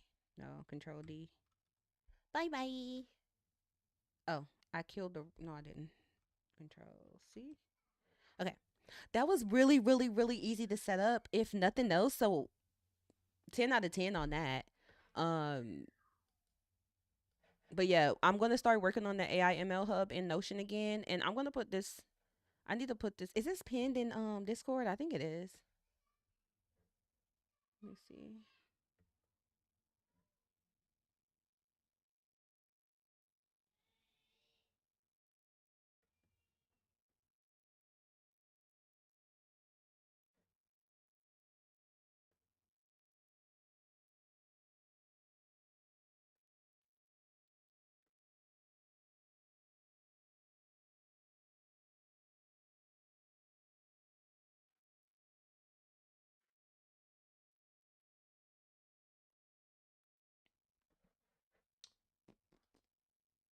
Yeah, it's pinned in this board is pinned in the AIML channel. But I will be updating this. So I gotta get like the area where I was putting news, I need to set that up a little bit differently so I can track stuff that's outside of like Senate and like Congress. I had a lot of hearings on here somewhere. Right here. Senate and House hearings. So I have pages for those, but I need something else like separate to just take notes. President of the European Commission, Mr. Vice President, Deputy Prime Minister, ladies and gentlemen, dear guests, dear friends, just a quick word to say how delighted we are to welcome you here yesterday. Many of you had conversations and engaged in dialogue yesterday here at the Grand Palais, which was built for the World Expo in 1900 and showed how France is committed to progress and science.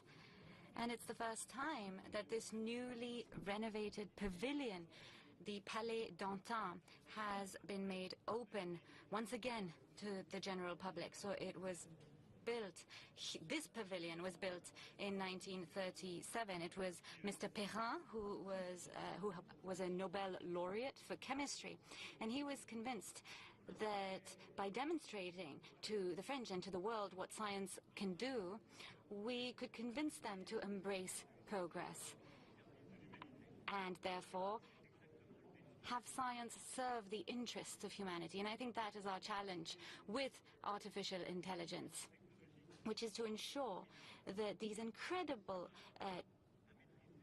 technological innovations with new computing power, that all of the incredible advances of AI and its implications in various sectors be in the interests of humanity in a world that is disrupted by crisis. Thanks to open dialogue, we're lucky enough to have India, the US, China, Europe, the African continent, and the Latin American continent here. We have heads of state and government, researchers, civil society, entrepreneurs, investors, and that gives us an opportunity to engage in dialogue and to advance on this path of understanding science and ensuring that it serves collective progress. I won't be much longer. I'm incredibly pleased to have you here at this summit, which I co-chair with Prime Minister Modi. And so, dear Prime Minister, dear Narendra, I'm actually going to give you the floor now so that we can hear from you and hear what India has to say to the world on AI. Thank you very much for being here. Okay, that was the translated version.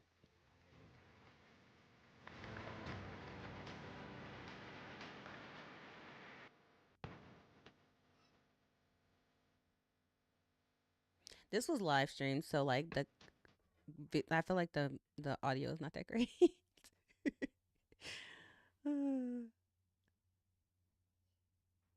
Awkward silence. Where'd he go? Oh. Excellencies, friends, let me begin with a simple experiment. If if you upload your medical report to an AI app, it can explain in simple language, free of any jargon, what it means for your health. But if you ask the same app to draw an image of someone writing with their left hand, the app will most likely I draw can't stand his face. someone writing with the right hand. Because that is what the training data is dominated by. It shows that while the positive potential of AI is absolutely amazing, there are many biases that we need to think carefully about. That is why I'm grateful to my friend, President Macron, for hosting Give me one this second. I summit. need to be multitasking.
Gotta get cozy.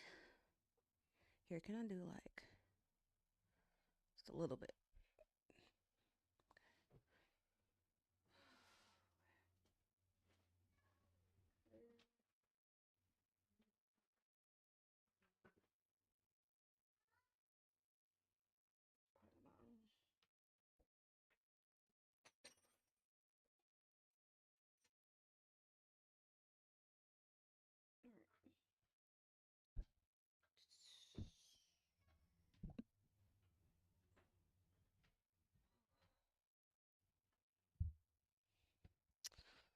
All right.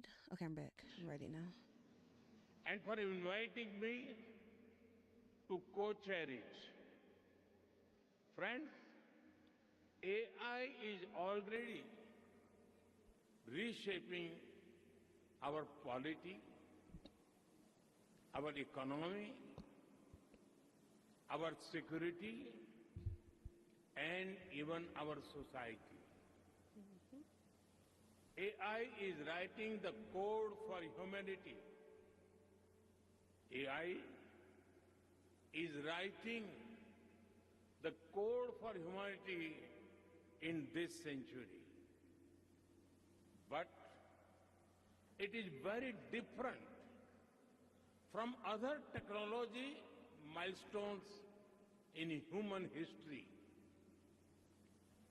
AI is developing at an unprecedented scale and speed, and being adapted and deployed even faster. There is also a deep interdependence across borders. Therefore, there is a need for collective global efforts to establish governance and standards that uphold our shared values, address risks, and build trust. But governance is not just about managing risks and rivalries. It is also about promoting innovation and deploying it for the global good. So, we must think deeply and discuss openly about innovation and governance. Governance is also about ensuring access to all, especially in the global south. It is where the capabilities are most lacking, be it compute, power, talent, data, or the financial resources. Friends, AI can help transform millions of lives by improving health, education, agriculture, and so much more. It can help create a world in which the journey to sustainable development goals becomes easier and faster. To do this, we must pull together resources and talent. We must develop open source systems that enhance trust and transparency.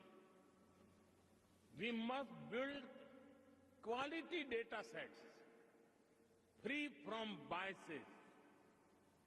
We must democratize technology and create people-centric applications.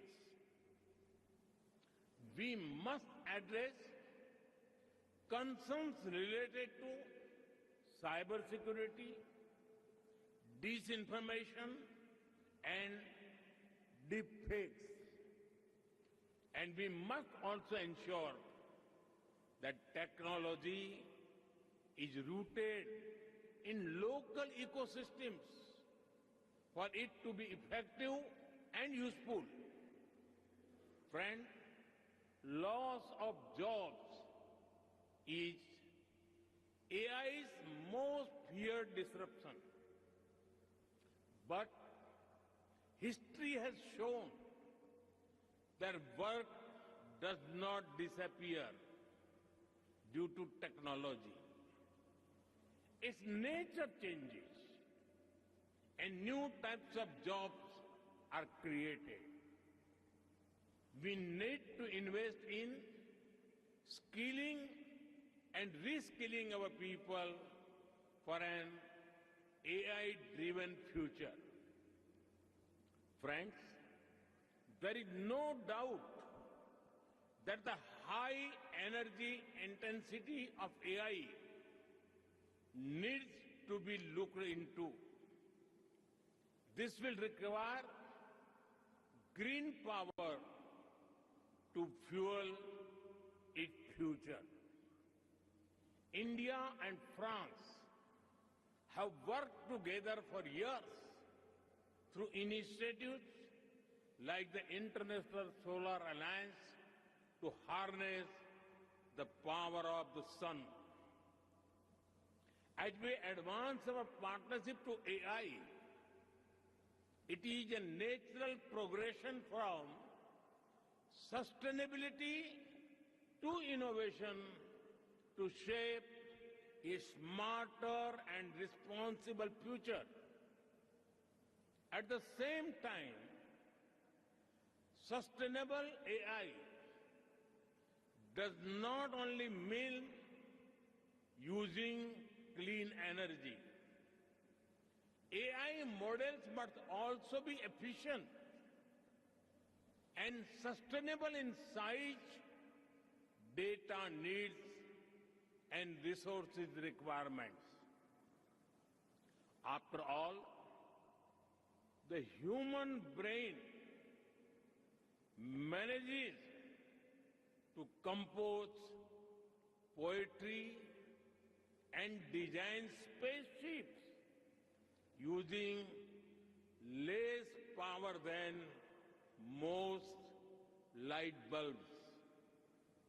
Friends, India has successfully built a digital public infrastructure for over 1.4 billion people at a very low cost. It is built around an open and accessible network. It has regulations and a wide range of applications to modernize our economy, reform governance, and transform the lives of our people. We have unlocked the power of data through our data empowerment and protection architecture. And we have made digital commerce democratic and accessible to all. This vision is the foundation of India's national AI mission. That is why, during our G20 presidency, we built a consensus on harnessing AI responsibly for good and for all. Today, India leads in AI adoption and techno-legal solutions on data privacy. We are developing AI applications for public good. We have one of the world's largest AI talent pools. India is building its own large language model. India is a sleeper for real. Considering our I didn't think about diversity. it till now, watching We this. also have a unique public-private partnership model for pooling resources like compute power. It is made available to our startups and researchers at an affordable cost. And India is ready to share its experience and expertise to ensure that AI future is for good and for all. Friends, we are at the dawn of the AI age that will shape the course of humanity. Some people worry about machines becoming superior in intelligence to humans. But no one holds the key to our collective future and shared destiny other than us humans. That sense of responsibility must guide us. Thank you.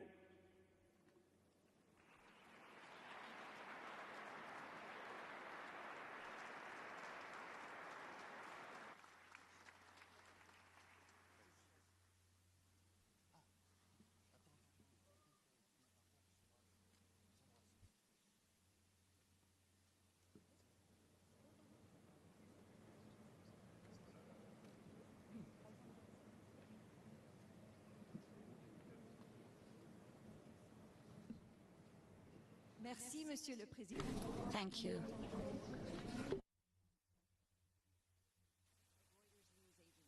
And I'm here this morning just to help things along. So welcome again to the closing plenary session of the AI Action Summit.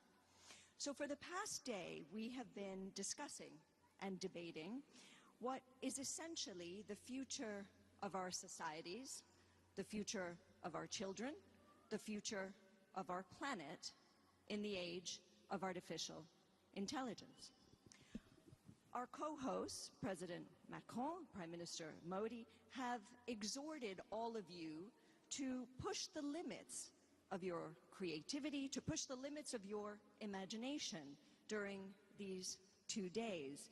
And as we saw from the opening video, delegates have discussed AI's impact on the environment, on labor, on diversity, and on making sure that AI does not get out of control, which is something that technologists are openly worried about.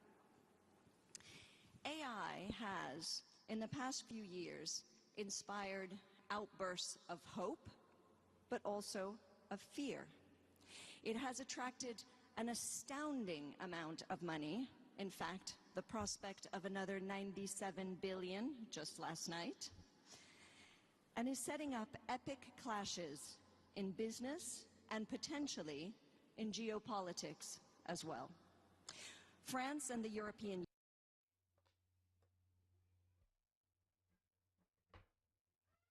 Union have pledged a lighter touch in regulation to help AI and investment in AI flourish. But as President Macron said last night at dinner, and I hope you don't mind my quoting you, paradise cannot mean the Wild West. Indeed, there may be no better measure of the stakes for the world than the simple fact of this high-octane guest list here today in this room. We have a large cross-section of global leaders in government, technology, finance, civil society. You will set and have already shaped the future of this technology. As the editor of a global news organization whose news users are in all of your countries and look to us for fact-based news on all of your companies, I can assure you that the world is watching this event very, very carefully. So, who knows? I mean, maybe it is possible that years from now, people, and perhaps even a conscious AI, will look back upon this meeting as a milestone in humanity's relationship with thinking machines.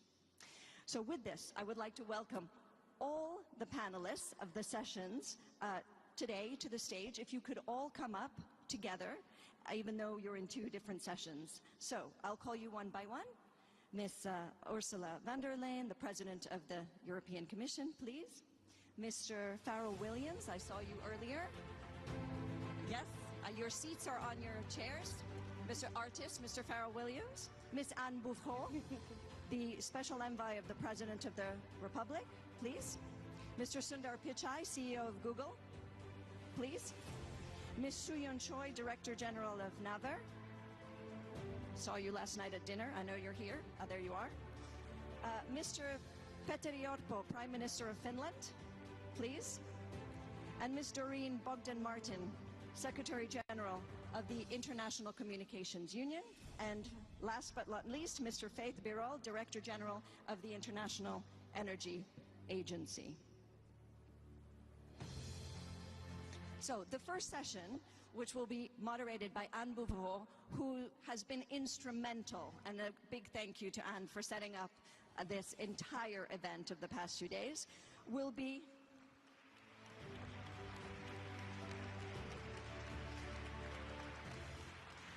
about unlocking the opportunities of AI. So with that, Anne, over to you.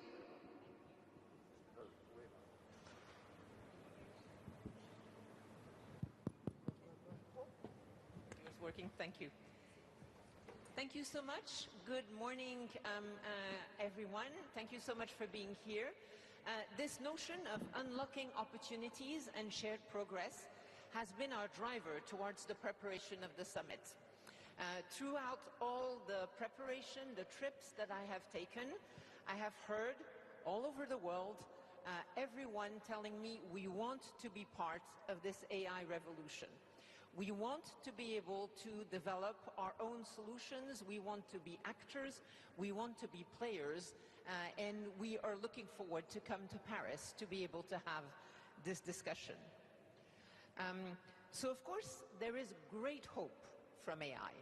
There's hope for progress in medical research, there's hope for progress in science, there's hope for new climate solutions, there's also hope for progress and new art and creativity, and we will be discussing this. But how can we make sure that these opportunities are unlocked in the short term, now or very soon? We will hear today from our distinguished guests and speakers what they are doing to make this possible by defining strategies, by listening to the world's experts, by announcing investments, and by a number of actions. We will also, during this session, be talking about an initiative that is unveiled at the summit today, a decentralized partnership to help harness AI's vast potential. But before we get into more detail, it gives me great pleasure to welcome His Excellency, Vice President of the United States of America, J.D. Vance, to come to the podium. It is an honor. It is your first trip, international trip outside of the United States since taking office. We're delighted to have you here.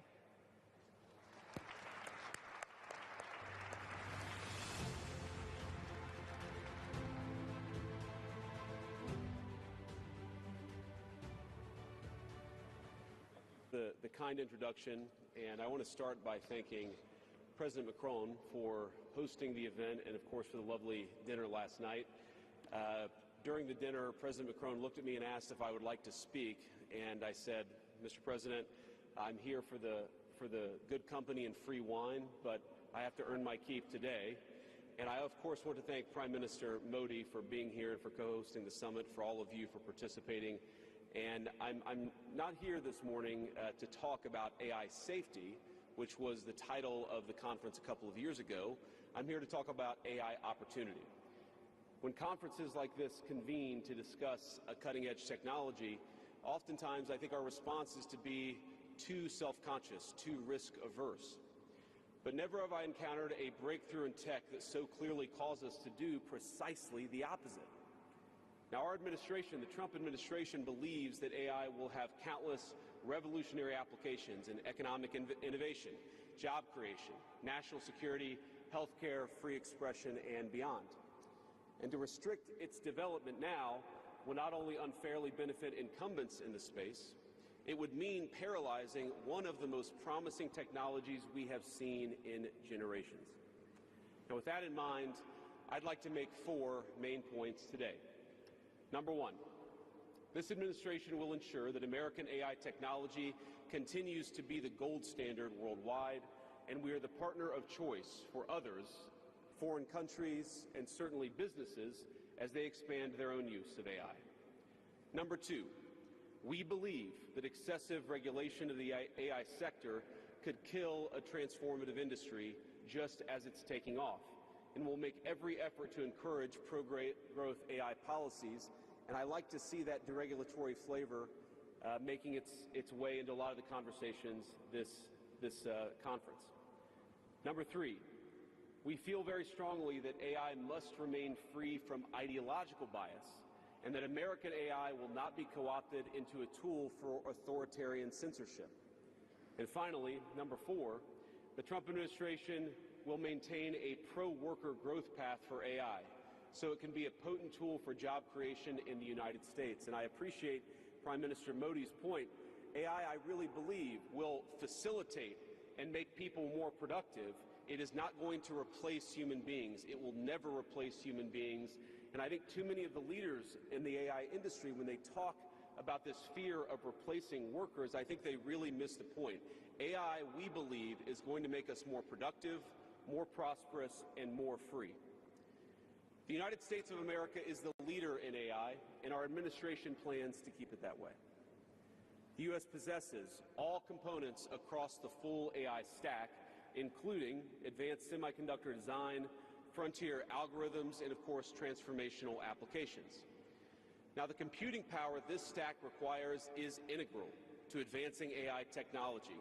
And to safeguard America's advantage, the Trump administration will ensure that the most powerful AI systems are built in the U.S. with American-designed and manufactured chips. Now, just because we're the leader doesn't mean we want to or need to go it alone, of course. And let me be emphatic about this point. America wants to partner with all of you. And we want to embark on the AI revolution before us with a spirit of openness and collaboration. But to create that kind of trust, we need international regulatory regimes that fosters the creation of AI technology rather than strangles it. And we need our European friends in particular to look to this new frontier with optimism rather than trepidation. Now, the development of cutting-edge AI in the U.S. is no accident. By preserving an open regulatory environment, we've encouraged American innovators to experiment and to make unparalleled R&D investments. Of the $700 billion, give or take, that's estimated to be spent on AI in 2028, over half of it will likely be invested in the United States of America. Now, this administration will not be the one to snuff out the startups and the grad students producing some of the most groundbreaking applications of artificial intelligence. Instead, our laws will keep big tech, little tech, and all other developers on a level playing field. Now, with the President's recent executive order on AI, we're developing an AI action plan that avoids an overly precautionary regulatory regime while ensuring that all Americans benefit from the technology and its transformative potential. Now, we invite your countries to work with us and to follow that model if it makes sense for your nations.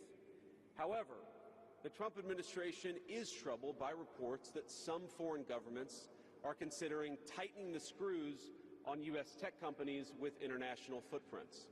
Now, America cannot and will not accept that, and we think it's a terrible mistake, not just for the United States of America, but for your own countries.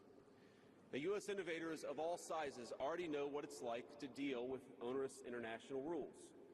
Many of our most productive tech companies are forced to deal with the EU's Digital Services Act and the massive regulations it created about taking down content and policing so-called misinformation. And of course, we want to ensure the internet is a safe place, but it is one thing to prevent a predator from preying on a child on the internet, and it is something quite different to prevent a grown man or woman from accessing an opinion that the government thinks is misinformation.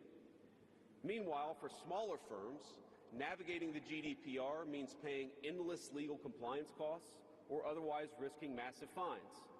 Now, for some, the easiest way to avoid the dilemma has been to simply block EU users in the first place. Is this really the future that we want, ladies and gentlemen? I think the answer for all of us should be no. Now, there's no issue where we worry about more than regulation when it comes to energy. And again, I appreciated the comments of so many at the conference because they recognize that we stand now at the frontier of an AI industry that is hungry for reliable power and high-quality semiconductors. Yet too many of our friends are deindustrializing on the one hand and chasing reliable power out of their nations and off their grids with the other.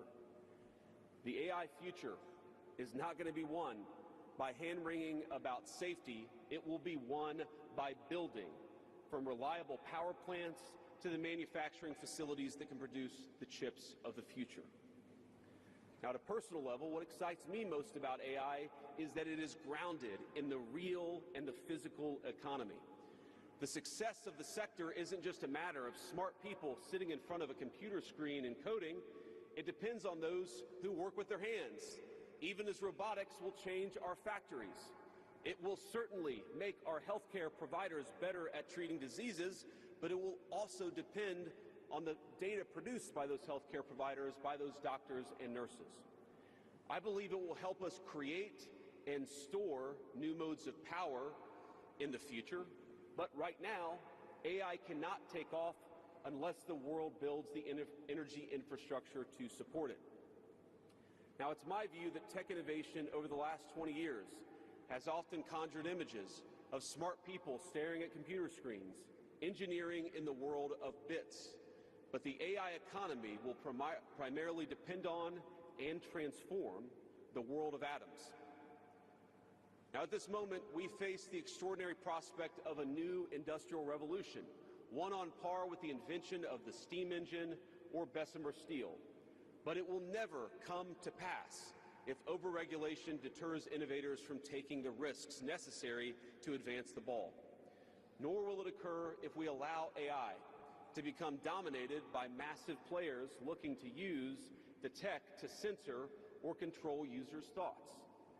And I'd ask, if you step back a moment and ask yourself, who is most aggressively demanding that we, meaning political leaders gathered here today, do the most aggressive regulation? It is very often the people who already have an incumbent advantage in the market. And when a massive incumbent comes to us asking us for safety regulations, we ought to ask whether that safety regulation is for the benefit of our people or whether it's for the benefit of the incumbent. Now, over the last few years, we've watched as governments, businesses, and nonprofit organizations have advanced unpopular and, I believe, downright ahistorical social agendas through AI. In the U.S., we had AI image generators trying to tell us that George Washington was black or that America's doughboys in World War I were in fact women. Now, we laugh at this now, and of course it was ridiculous, but we have to remember the lessons from that ridiculous moment. And what we take from it is that the Trump administration will ensure that AI systems developed in America are free from ideological bias and never restrict our citizens' right to free speech. We can trust our people to think, to consume information, to develop their own ideas, and to debate with one another in the open marketplace of ideas. Now, we've also watched as hostile foreign adversaries have weaponized AI software to rewrite history, surveil users, and censor speech. This is hardly new, of course. As they do with other tech, some authoritarian regimes have stolen and used AI to strengthen their military, intelligence, and surveillance capabilities, capture foreign data, and create propaganda to undermine other nations' national security. I want to be clear. This administration will block such efforts, full stop.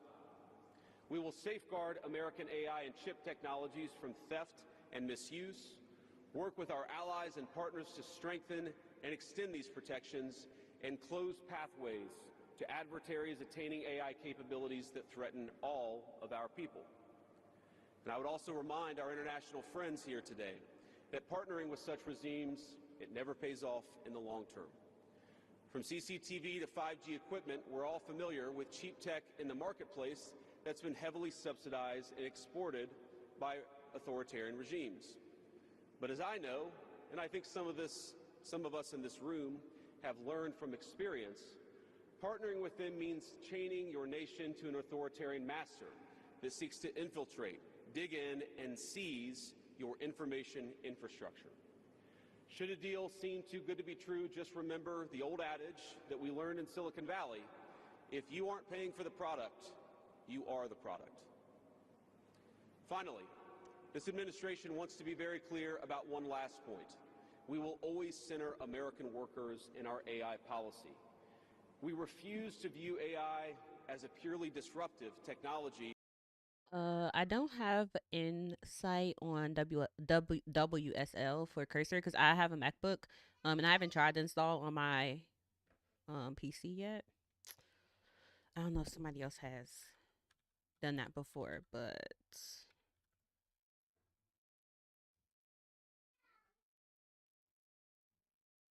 yeah, I'm not sure, honestly. That will inevitably automate away our labor force. We believe, and we will fight for policies that ensure that AI is going to make our workers more productive, and we expect that they will reap the rewards with higher wages, better benefits, and safer and more prosperous communities. From law to medicine, manufacturing, the most immediate applications of AI almost all involve supplementing, not replacing, the work being done by Americans. Now, combined with this administration's worker-first approach to immigration, we believe that a U.S. labor force prepared to use AI to its fullest extent will instead attract the attention of businesses that have offshored some of these roles. To accomplish this, the administration will make sure that America has the best trained workforce in the world. Our schools will teach students how to manage, how to supervise, and how to interact with AI-enabled tools as they become more and more a part of our everyday lives. And as AI creates new jobs and industries, our government, businesses, and labor organizations have an obligation to work together to empower the workers, not just of the United States, but all over the country, all over the world. To that end, for all major AI policy decisions coming from the federal government, the Trump administration will guarantee American workers a seat at the table, and we're very proud of that. Now, I've taken up enough of your time, so I'd like to close with just a quick story. This is a beautiful country, President Macron, and I know that you're proud of it and should be. And yesterday, as I was touring Les Invalides with General Gravette with my 3 kids, he was kind enough to show me the sword that belonged to America's dearest international friend from our own revolution, of course, the Marquis de Lafayette. He let me hold the sword, but of course he made me put on the white gloves beforehand. And it got me thinking of this country, France, and of course of my own country, and of the beautiful civilization that we have built together with weapons like that saber. Weapons that are dangerous in the wrong hands, but are incredible tools for liberty and prosperity in the right hands. I couldn't help but think of the conference today. If we choose the wrong approach on other things that could be conceived of as dangerous, things like AI, and choose to hold ourselves back, it will alter not only our GDP or the stock market, but the very future of the project that Lafayette and the American founders set off to create. Now, this doesn't mean, of course, that all concerns about safety go out the window, but focus matters. And we must focus now on the opportunity to catch lightning in a bottle, unleash our most brilliant innovators, and use AI to improve the well-being of our nations and their peoples. With great confidence, I can say it is an opportunity that the Trump administration will not squander. And we hope everyone convened here today feels exactly the same. Thank you, and God bless you all. Thank you. Thank you very much for your comments. I would now like, it gives me great honor to call to the podium Her Excellency President of the European Commission, Ursula von der Leyen.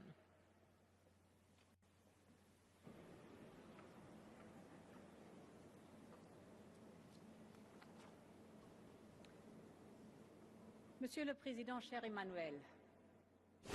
President, dear Emmanuel. Excellencies, ladies and gentlemen. This is the third Summit on AI in just over 1 year. In the same period, 3 new generations of ever more powerful AI models have been released. Some expect models that will approach human reasoning within a year. Now, the past summits focused on laying the groundwork for AI safety. We build a shared consensus that AI will be safe and that it will promote our values and benefit humanity. But this summit is focused on action, and that is exactly what we need right now. The time has come for us to formulate a vision of where we want AI to take us as a society and as humanity. And then we need to act and accelerate Europe in getting there. And that is what I'd like to address today, Europe's specific place in the global race on AI. We want Europe to be one of the leading AI continents. And this means embracing a way of life where AI is everywhere. You all know that AI can help us boost competitiveness, protect our security, shore up public health, make access to knowledge and information more democratic. And this is what you, the entrepreneurs, the researchers, the investors, the business leaders are showcasing here in Paris and that you are doing every single day. This is a glimpse of the AI continent we want to become. Now, too often, I hear that Europe is late to the race, while the United States or China have already gotten ahead. I disagree, because the AI race is far from being over. Truth is, we're only at the beginning. The frontier is constantly moving. Global leadership is still up for grabs. And behind the frontier lies the whole world of AI adoption. AI has only just begun to be adopted in the key sectors of our economy and for the key challenges of our times. And this should be Europe's focus. Bringing AI to industry-specific applications and harness its power for productivity and for people. And this is where Europe can truly lead the race. So Europe has everything to gain.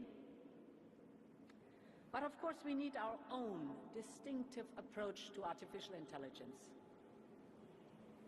Too often, I have heard that we should replicate what others are doing and run after their strengths. I think that instead we should invest in what we can do best and build our own strength here in Europe. Our own strengths are our science and technology mastery that we have given to the world. As this summit shows, there's a distinct European brand of AI. It is already driving innovation and adaptation, and it is picking up speed. So, what are the main features? First, European AI focuses on AI adoption in complex applications, using our unique industrial and manufacturing data and know-how. Second, European AI is cooperative. It brings talents together from different countries, from different sectors, from different backgrounds. It is that same spirit of our collaborative approach to science which has produced many a breakthrough and a huge pool of talent. Just think about Horizon Europe. And third, European AI embraces the power of open source. And open source can spread much faster along with proprietary systems. It is for all these reasons that the AI startup scene in Europe is booming. The number of unicorns has increased by 10 times in just a few years. So this European brand of open innovation is showing results. But now it needs to be supercharged. It needs to get a push. And this is why it's the right place to be here at this AI Action Summit. We will act in two ways. First, we want to accelerate innovation. Europe has some of the world's fastest public supercomputers. We're now putting them at the service of our best startups and our best scientists so they can forge the AI we need. They can test their model. They can train their model on our supercomputers. In just a few months, we've set up a record of 12 AI factories, and we're investing 10 billion euros in them. And this is not a promise. This is happening right now. And it is the largest public investment in AI in the world. So this will unlock over 10 times more private investment. Our goal is that every company, not only the big players, can access the computing power they need. We want AI developers to compete based on how innovative they are, not just on their access to chips or the size of their financial firepower. And now we are also bringing AI factories to the next level, to AI gigafactories, very large data and computing infrastructure for very large models. We want to replicate the success story of the CERN in Geneva. As you all know, CERN hosts the largest particle accelerator in the world, and it allows the best and the brightest minds in the world to work together. And we want the same to happen in our AI gigafactories.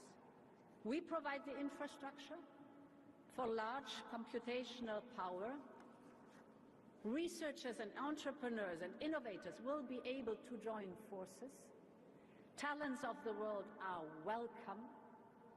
Industries will be able to collaborate and federate their data. We're creating safe space for them, just take the European health data space. Because yes, AI needs competition, but AI also needs collaboration. And AI needs the confidence of the people and has to be safe.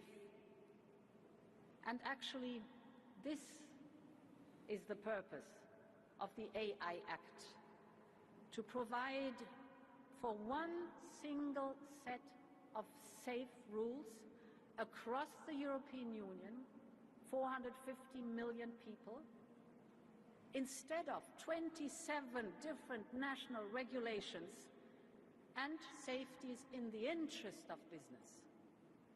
At the same time, I know that we have to make it easier, and we have to cut red tape, and we will. Finally, computational power requires immediate, substantial financial capital from both public and private. In this context, I welcome the European AI Champions Initiative that pledges 150 billion euros from providers, investors, and industry. And today I can announce that with our Invest AI initiative, we can top up by 50 billion euros. So thereby, we aim to mobilize a total of 200 billion euros for AI investment in Europe. We will have a focus on industrial and mission-critical applications. It will be the largest public-private partnership in the world for the development of trustworthy AI.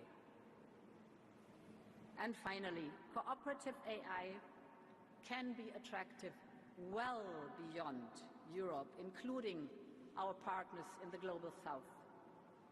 And in this spirit, we fully support the AI Foundation that is being launched today. AI can be a gift to humanity, but we must make sure that its benefits are widespread and that its benefits are accessible to all. We want AI to be a force for good. We want an AI where everyone collaborates and everyone benefits. This is our path. This is our European path. Thank you very much for your attention.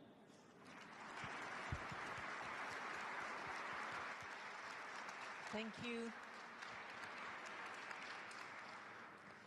Thank you very much, President von der Leyen, for your comments and for the announcements that you made today.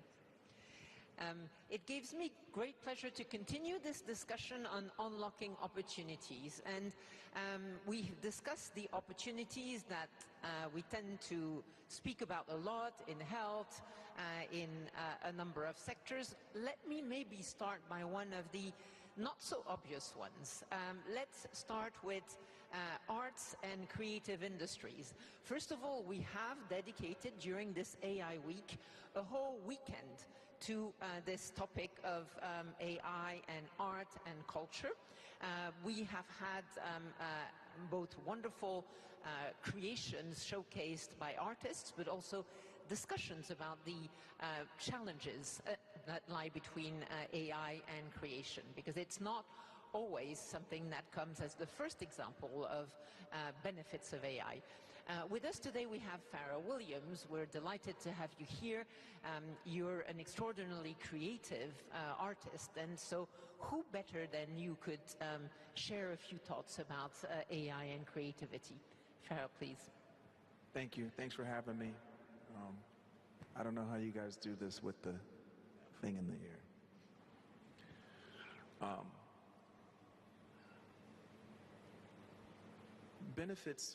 The benefits for me are very different than what we often hear discussed when people reference AI. Most of the time when we hear about AI, we hear mostly fears. It's going to take our jobs, it's going to take your job, it's going to take this, it's going to take that. And it's interesting to me because, you know, as we think about the preparedness for AI, we're worried about what it's going to do, but you have to remember who and what is going to be using it and for what reasons. People will need to use AI. They're going to need jobs. There will be jobs there for them. Will there be some jobs that people lose? Sure. But I think if you're gonna be prepared for AI, then you have to be prepared for AI. Me personally, I see it like I think we have our fears miscasted in the wrong areas. Like, I don't think we should be fearful of what AI is going to do. What we should do, you know, in this whole AI race, what we need to remember is the human race. Because it's humans that are essentially going to be using the AI, and it's what they're going to do. You know, are they people with good conduct or bad conduct? Are they people with great ideas, inspiration, and innovation, or is it criminals? Right? I think we need to work on ourselves And I think if we can get ourselves in a good place, humming like an engine, then when AI really, truly Yeah, Pharrell is actually on the panel, so he's one of the guests. penetrates regular everyday society and community lives, I think it's going to be fine because people will have the right ideas about how we use it. In my opinion, um, you know, it's just like alcohol or a car or firearms. Believe it or not, it takes responsibility. Alcohol in the wrong arms, in the wrong hands is a problem. A car in the hands of someone who is too young and inexperienced to drive it could be life-threatening. AI is no different.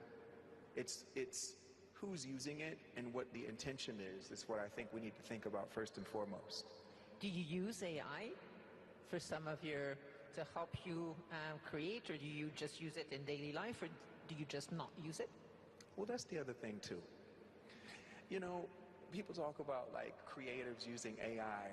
We wouldn't use AI to help us write a song. Well, then what would we do? Right? AI is much more like worker bee, minutia are the ways that we would use it. Other people would use it in a computational way, you know, in some lab or, you know, maybe an organization set up in some sort of, with tech, would use it in a completely different way.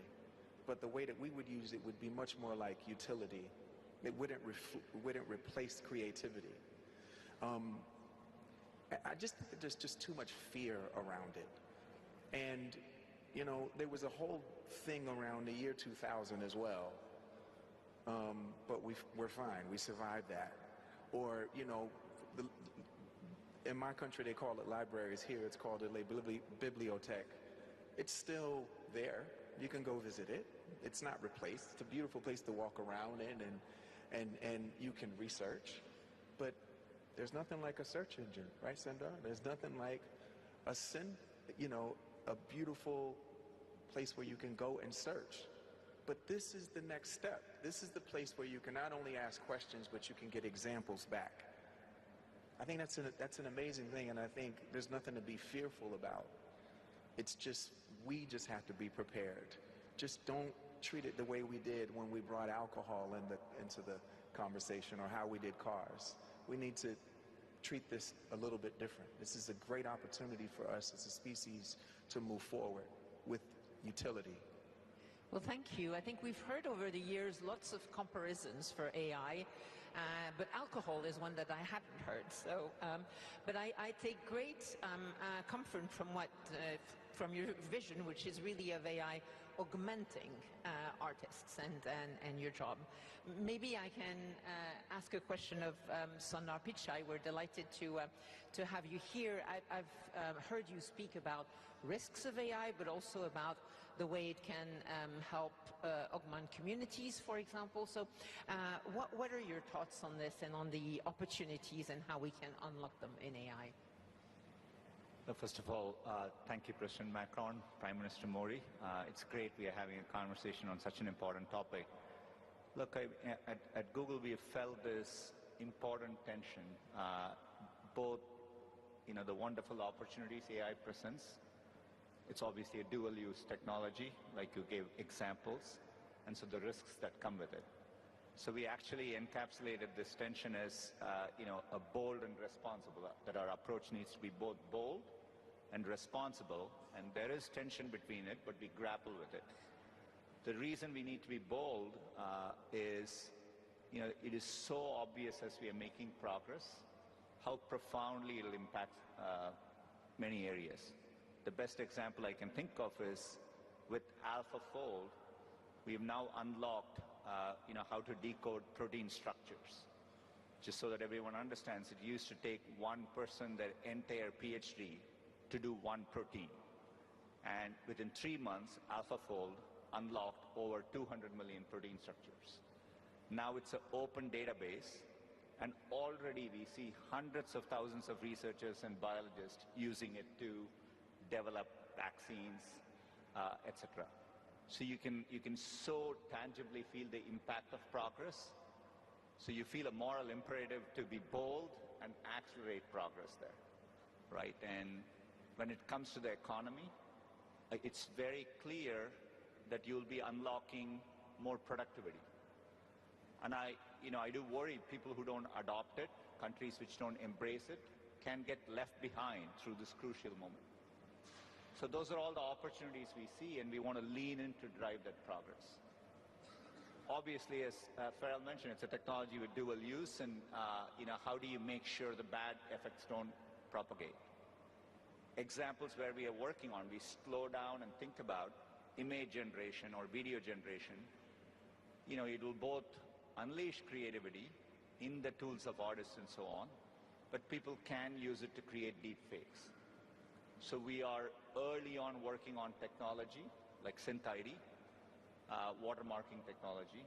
We will need standards, and those are areas where governments and private companies can work together to create a standardized way to detect deep fakes, right? And so you have to take that balance as we move through this, and we embrace it.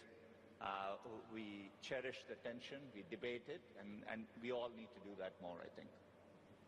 Well, thank you so much, and thank you for highlighting the area of AI and science, where really, first of all, of course, the AlphaFold is absolutely fascinating and led to a Nobel Prize, or Nobel Prizes, which is really impressive. But yeah, what you said about also being mindful about standards and tools and open source tools for open science, I think is particularly important. Maybe let me come back to you in terms of this technology which has an impact around the world. Do you see a challenge in potentially having this opportunity developing more in developed markets, in Western economies, and maybe not around the world? Do you have any thoughts on whether you have fears about that, and whether you could see a need for action in this direction?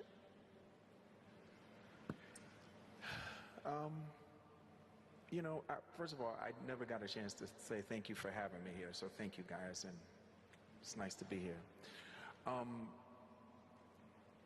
I just think that we need to stop using the word fears. Like, I just don't think it's good for the progression of just our species. It's just not really done well for us. Calling this unlocking opportunities. Yes. So we're on opportunity. Yes, it's, listen, there's one thing for us to be concerned, but not for us to be fearful. It's a utility. And it can make life, and it's also an accelerator. It can make life a whole lot better, a whole lot quicker. But it depends on who's using it as to whether it goes bad quicker. For me, I feel like this is something that the world needs, but I think we need to be ready with ourselves before we fully engage. I don't think that it's about the jobs being lost. I think it's about perspective, and I think it's about what our intentions are.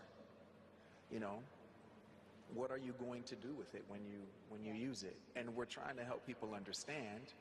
But again, this has been created by brilliant code writers who probably shouldn't be the ones communicating about what it's going to do and what it's going to be. That's a good point.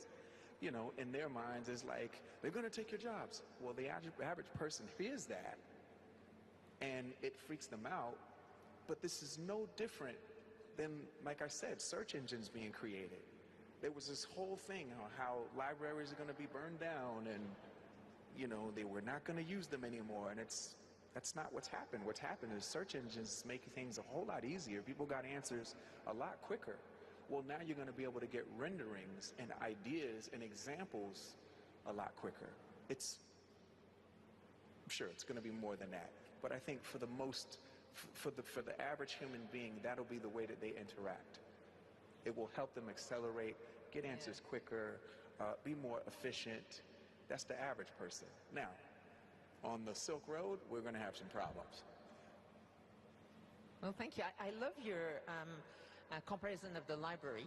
I think the other night at dinner, someone from a distinguished university said universities have been one of the longest standing institutions of humanity that still exists today. And I think it's the same for libraries. Sure, Yeah. absolutely. Yeah. Maybe, Sunar, on this topic of opportunities and different perceptions around the world, what do you see as short-term or mid-term opportunities from AI? Let's say not 10 years, we don't know what AI will be in 10 years, but and maybe not what we know today, but 2 to 4 years from now, and around the world, what do you see as opportunities and ways to make sure they become reality if it's, in case it's not obvious that this happens just by itself? Look, in a 2 to 4 year time frame, and thank you for, 10-year time frames are hard to predict, but in a 2 to 4 year time frame, maybe I'll highlight a key area which us and a few other companies are working on, which I think will really make progress. We call this agentic workflows. Agents, So agents, anywhere agents. you can describe a task in natural language.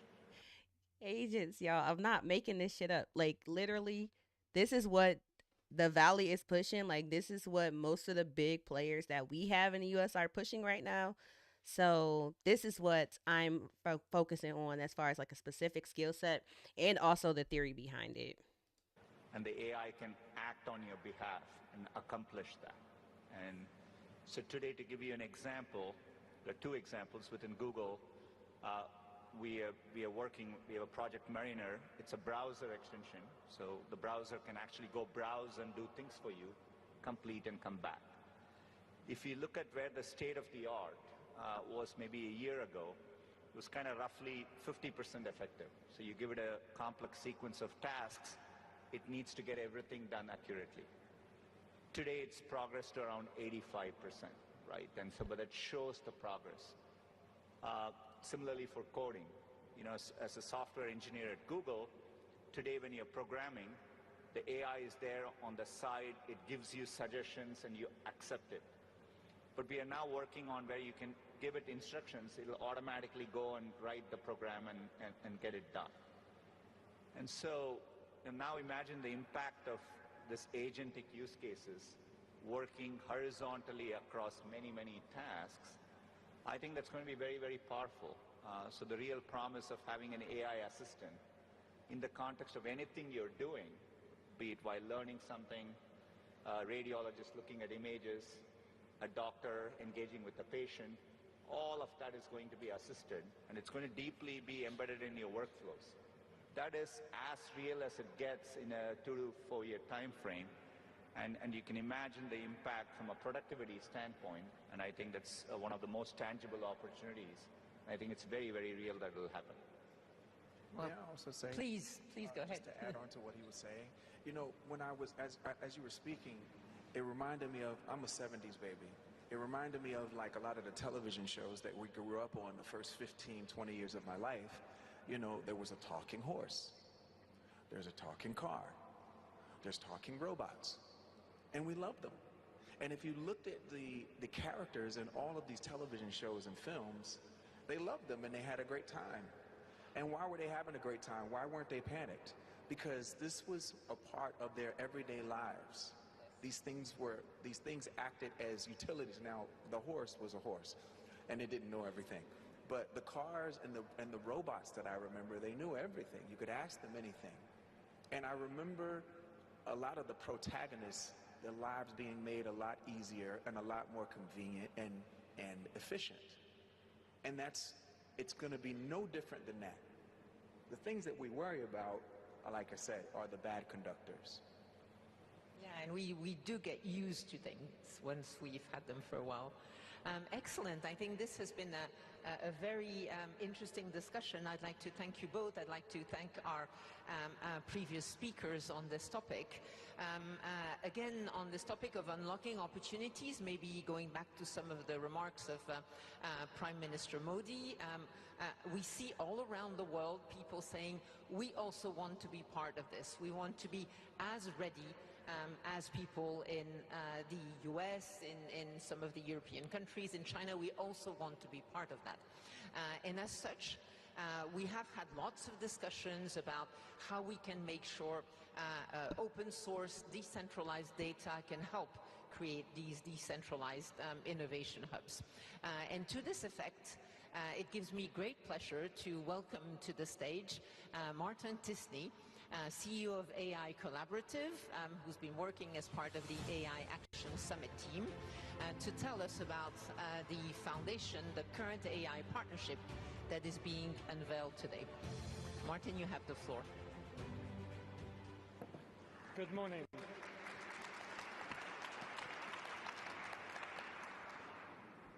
The way artificial intelligence is built and deployed today is shaping our societies, determining how we work, who has access to healthcare and education, and whether technology expands opportunity or deepens inequality. But too often, the public interest remains an afterthought. That's why I am proud to announce the launch of Current AI, a new partnership dedicated to ensuring that artificial intelligence serves the public interest, that AI serves communities, strengthens economies, and expands opportunity for all. We are at a pivotal moment. The choices we make today will define the role AI plays in our societies for generations to come. We believe the answer lies in collaboration, bringing together governments, researchers, civil society organizations, and communities to make AI more open, more accountable, and more accessible. Public interest technology is both about preventing harm, and at the same time, it's about creating a better future. Imagine an organization using AI that helps oncologists provide tailored treatments to their cancer patients. Imagine AI as a spark for our children's imagination that fires up their creativity rather than dulls it. These are the kinds of possibilities we unlock when AI serves the many, not just the few. Current AI will expand access to high-quality public and private data sets, will invest in open-source tools, and develop systems to assess and evaluate AI's social and environmental impacts. I invite all of you to join us in this effort, because the future of AI isn't something that happens to us. It's something we build together. Thank you. Artificial intelligence is the cognitive industrial revolution. Technology is a strong enabler for humanity. It's super important that we act now together when it's possible to shape it, whereas later where we might regret not doing anything. We're at an historic moment here in Paris as the group meets to think through what are the implications of these technologies for society. The question is, will technology drive what our humanity will look like, or will our humanity drive our future?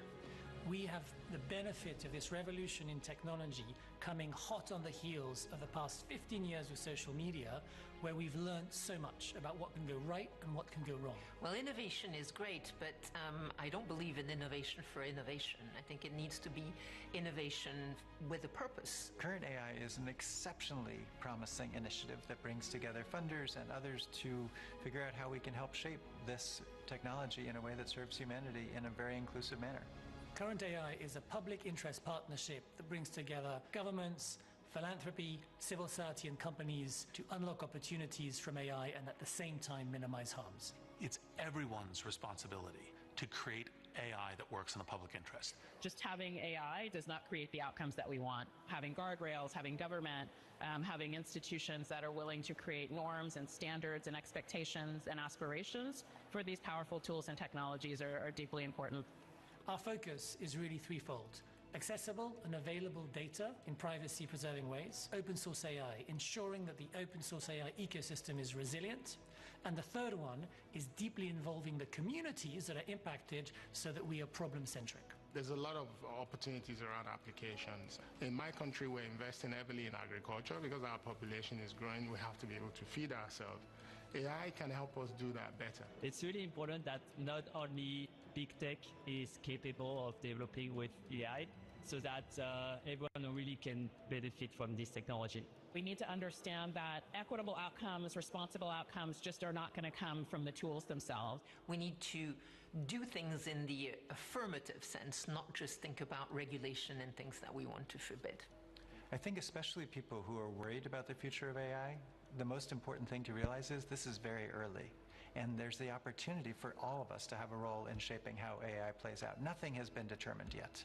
We need community voices, we need governance, we need public capital, and a shared vision of the society we hope to create. AI is an opportunity for us to be better, and we shouldn't take our eyes off that. It's an opportunity for society, for humanity to be better. Great. Well, thank you to our panelists for the first session. Now, the second session we'll ask the question, are we ready for the future? And I thought that I would ask you all a question. I know you're heads of government and state, and so usually you don't play games like this, but I'm going to ask you to do it. And my question is something that was raised by Farrell Williams. The question I'm going to ask you is, are you more fearful than hopeful about AI, or are you more hopeful than fearful? And I would like to see your hands raised. So the first question, which of you is more fearful than hopeful about AI? A room of optimists. A one. Okay, and let's just check that everybody's awake. How many of you are more hopeful than fearful about AI? There you have it. A lot of people didn't answer, okay? So some of you are 50-50, I would imagine. Okay, so with that very optimistic audience, we go to the second session.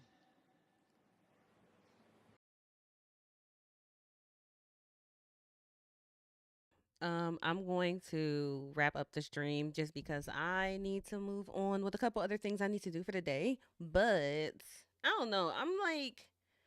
I definitely will be finishing this. I think it's another probably hour and a half, maybe. Okay, it's like another hour in here. So I'm probably finishing this today, and I've just constantly been putting stuff in my watch later on YouTube. Some of these videos I'll definitely like share them when it comes to I've been rearranging the channels a little bit in Discord and trying to get I think there's going to be there's already multiple AI channels, so I'm like, let me put that in its own section and kind of make sure it's a little bit more organized, like I said. But I'll probably post some of these links, the ones that I find interesting. I definitely post stuff like that. There's a day one. I didn't see anything from day one yet, so I'm gonna watch that. Like these are things I'm gonna be watching this weekend. I'm like I said, some of the other things that are in my watch later right now. I'm gonna be setting up here. Let me sort this by newest. I'm gonna be setting up NAN for the first time, so we'll see if I do it tomorrow. Oh, it's a raid. Oh, Nervix, thank you for the raid. I was like trying to slide out of here. We were just sitting here talking about AI, and I spent some time like setting up Deepseek today, which was really, really easy to set up on my MacBook, which I was surprised about. But yeah, I was listening to the AI Action Summit that happened in Paris. That was earlier this week. So I got about like halfway through the main I think it was a plenary session for the very end. Sent to someone yet. But yeah, we are kind of deep diving into AI and tech over here. So that's just my personal interest. Agents, I think agents are like a big deal right now. Let me see. Yeah, I think agents are a big deal right now. If you are like trying to figure out like what kind of tooling to use like as a developer, that's what I'm leaning into. That's what I recommend for people to get more comfortable with, because all of the big tech, I'm not gonna say all of big tech, but probably a good amount of big tech, the big key players like in our market in the US are pushing agents. The startup scene is pushing agents, and that is definitely something to be aware of. And it makes sense but I think not a lot of people have wrapped their mind around how generic the agent use case is. So people are still trying to figure out like what does that even mean.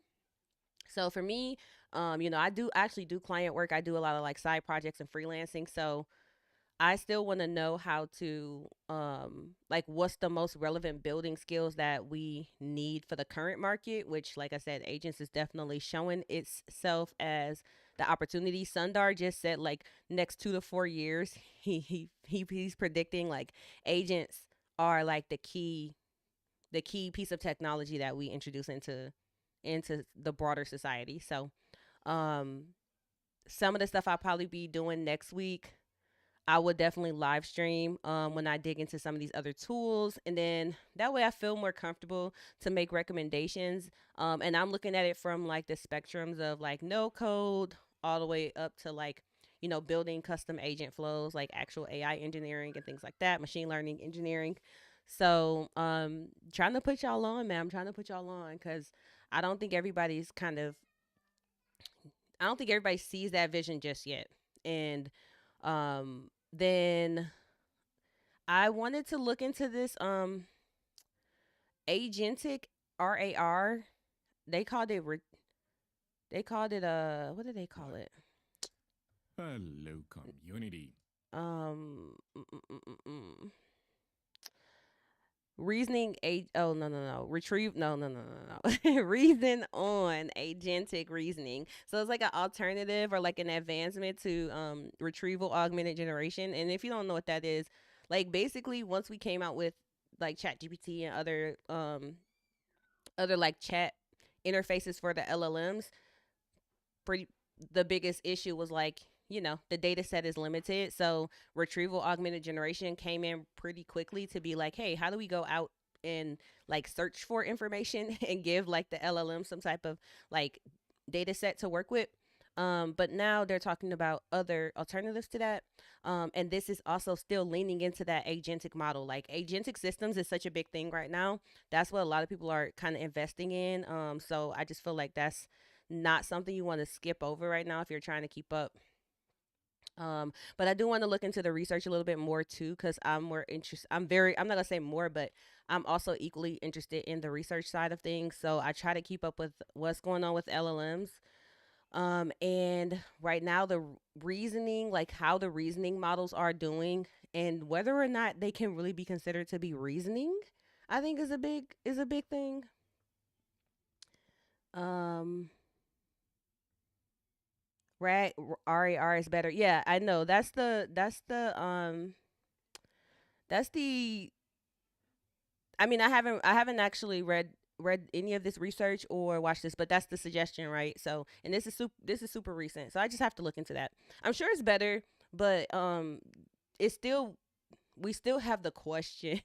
We still have the question underneath of like, are the models we're using for the agentic systems actually reasoning? Do they have the capability to reason? Um and I was watching this other, it's a really long podcast, but oh no, this episode is not that long, but this one's from like a year ago. Um but on here they were talking about whether or Make them not smarter. I see the danger of this. they're talking about whether or not LLMs can actually reason, and the dangers. He said dangers, but like the risks that we are trusting LLMs to do reasoning when they're not really necessarily good at reasoning. They're good at manipulating language. So I don't know. It's just so interesting. I'm just scratching the surface of these topics for the week. So that's what I'm going to be looking into for the rest of the weekend. Um, but yeah, I do appreciate y'all coming in. Um, yeah, I'll send the raid to some I'll send the raid to somebody. I'll definitely do that. But yeah, if you want to just kind of follow along with our little community over here, that's pretty much what I focus on. I do have experience in like teaching and helping people transition into the field. So like I don't know, right now, the field being software engineering, software development, right now, my biggest concern that I don't think anybody is really talking about yet is the way that we are introducing coding agents into developer workflows. I'm not really bought into this process yet because I personally feel like me as a software engineer, the reason why can be proficient at using a language model in order to assist me in coding is because I know how to code. So like I know how to communicate with the model, how to ask it what like how to ask questions to it, how to describe the things that I need to do. I understand how those things are supposed to be built. Understand I can more easily suss out when the model is making up shit cuz like hallucinations are a thing. Um Even earlier I was putting together like I had Deepseek running on my laptop and I was just experimenting with the R1 model and it's like it was supposed to be giving me information about React Native, but then it started confusing React Native with React and Flutter and then saying that React and Flutter put those together and that makes React Native and it's like what are you talking about? But I have enough experience to know that that does not make sense. Even without being somebody that spends a lot of time in that tech stack. So yeah, those like I have an issue with the fact that it really seems like the harder we push on like coding agents being a part of our workflow, if we don't really think about what that means for entry level developers, then it's going to be like, I think we're going to just hit a wall at some point. Like it's going to come out if we're not intentional about it. So that's something I'm very, very, very interested in. And just that's like spinning in the back of my head now, like how to bridge the gap. Because I think even when I was first starting to I got into AI very early on in my career. I didn't do AI full time, but I have always been following the field. I've always been interested. I've always dabbled and did projects. I've always been like, developers need to know AI because the tooling is getting there, that this is going to be a part of our normal developer workflow. And that was just more so building applications around AI. Now we're talking about AI literally being our assistant as we work. So, like for me, I'm like, great, that's good. It helps me like not have to go down rabbit holes and it helps me, be able to kind of stay focused on the task at hand and not have to context switch going back and forth doing all these searches. It's great. But I just don't see the same like ability and like fluency being built up for people that are newer to the field. And at the same time, if we if we eliminate the traditional like format of software engineering, we lose the ability to like gain that experience, I guess you could say. So I don't know. I feel like that's introducing a gap that not a lot of people are talking about. I think about it very much because, like I said, I do a lot of work in teaching and helping people transition into the field. So I don't know. I'm just kind of spinning my wheels on that a little bit just to see which direction I want to go in when it comes to like something I want to build. Training is like an easy thing. I always build training. Back in like 2017, 2018, me and two of my other business partners, we had a program called TrainX. We literally built a program that was like, hey, developers, let's teach you how to code. Let's teach you how to use AI like in your applications. Actually we were teaching some machine learning engineering because they were building their own models.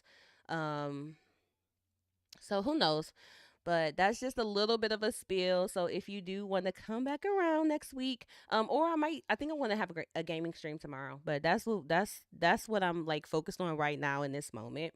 um I will be putting out I have a couple videos I'm going to record probably when I get off a stream today. But I want to put up some shorter, like quicker videos on YouTube about just like the specific technologies that I'm kind of focusing on. Like your mileage may vary, but I'm openly sharing like what I think is the opportunities right now and where I'm focusing, and then just give people some pointers. Take it take it with a grain of salt. Um and then like on the last stream I did compare some different coding generator agents. So I compared the Cursor AI IDE with Bolt.new, which is like a online application or online system where you can build applications with AI. I still have a lot of other agents to try out. I'm probably gonna do like a VS Code day one day next week, because VS Code has Copilot, but then I was finding out about a bunch of other extensions for VS Code that are coding agents that people have been recommending. So I think I'm gonna put all those coding agents up against Copilot and kind of see from there. And then at some point, I'm gonna figure out a good no code tech stack for agents, and then a good probably open source tech stack for agent building, and then a good like advanced stack for agents, and just kind of put some information out about that. So yeah, I do appreciate y'all. It's okay, Koala. I appreciate you, and thank you for following too. Um, yeah, I had this name before Facebook started calling themselves Meta. Like I've been having this name since got started in tech. So I think my name has held true over the years, and it just sucks that now I want to like name some other companies like Meta something, and they kind of swooped in. But it's all good. It's all good. I hope y'all have a happy Friday. Happy Valentine's Day. Let me see. Let me see if I can just grab a. I saw Coding with Strangers was on. Maybe I can just go over to his stream. Let's see. Let's see. Let's see. Oh, we have Discord, y'all. We have Discord, so feel free. Obviously, everybody has a Discord, but I post a lot more stuff like that in Discord. Hopefully, it will. Yeah, there we go. Um, do do do. Let's see. Let's raid. Ooh, same category. Wow, look at y'all trying to be helpful. Oh, dang, he's not online anymore. Oh, CM Griffin. Yeah, go hang out with him. He's awesome. He does a lot of cool stuff. And if you're on YouTube, mm, come back later. Come back later. All right, we're gonna raid out in a few seconds. But yeah, I'll see the rest of y'all tomorrow. Happy Valentine's Day.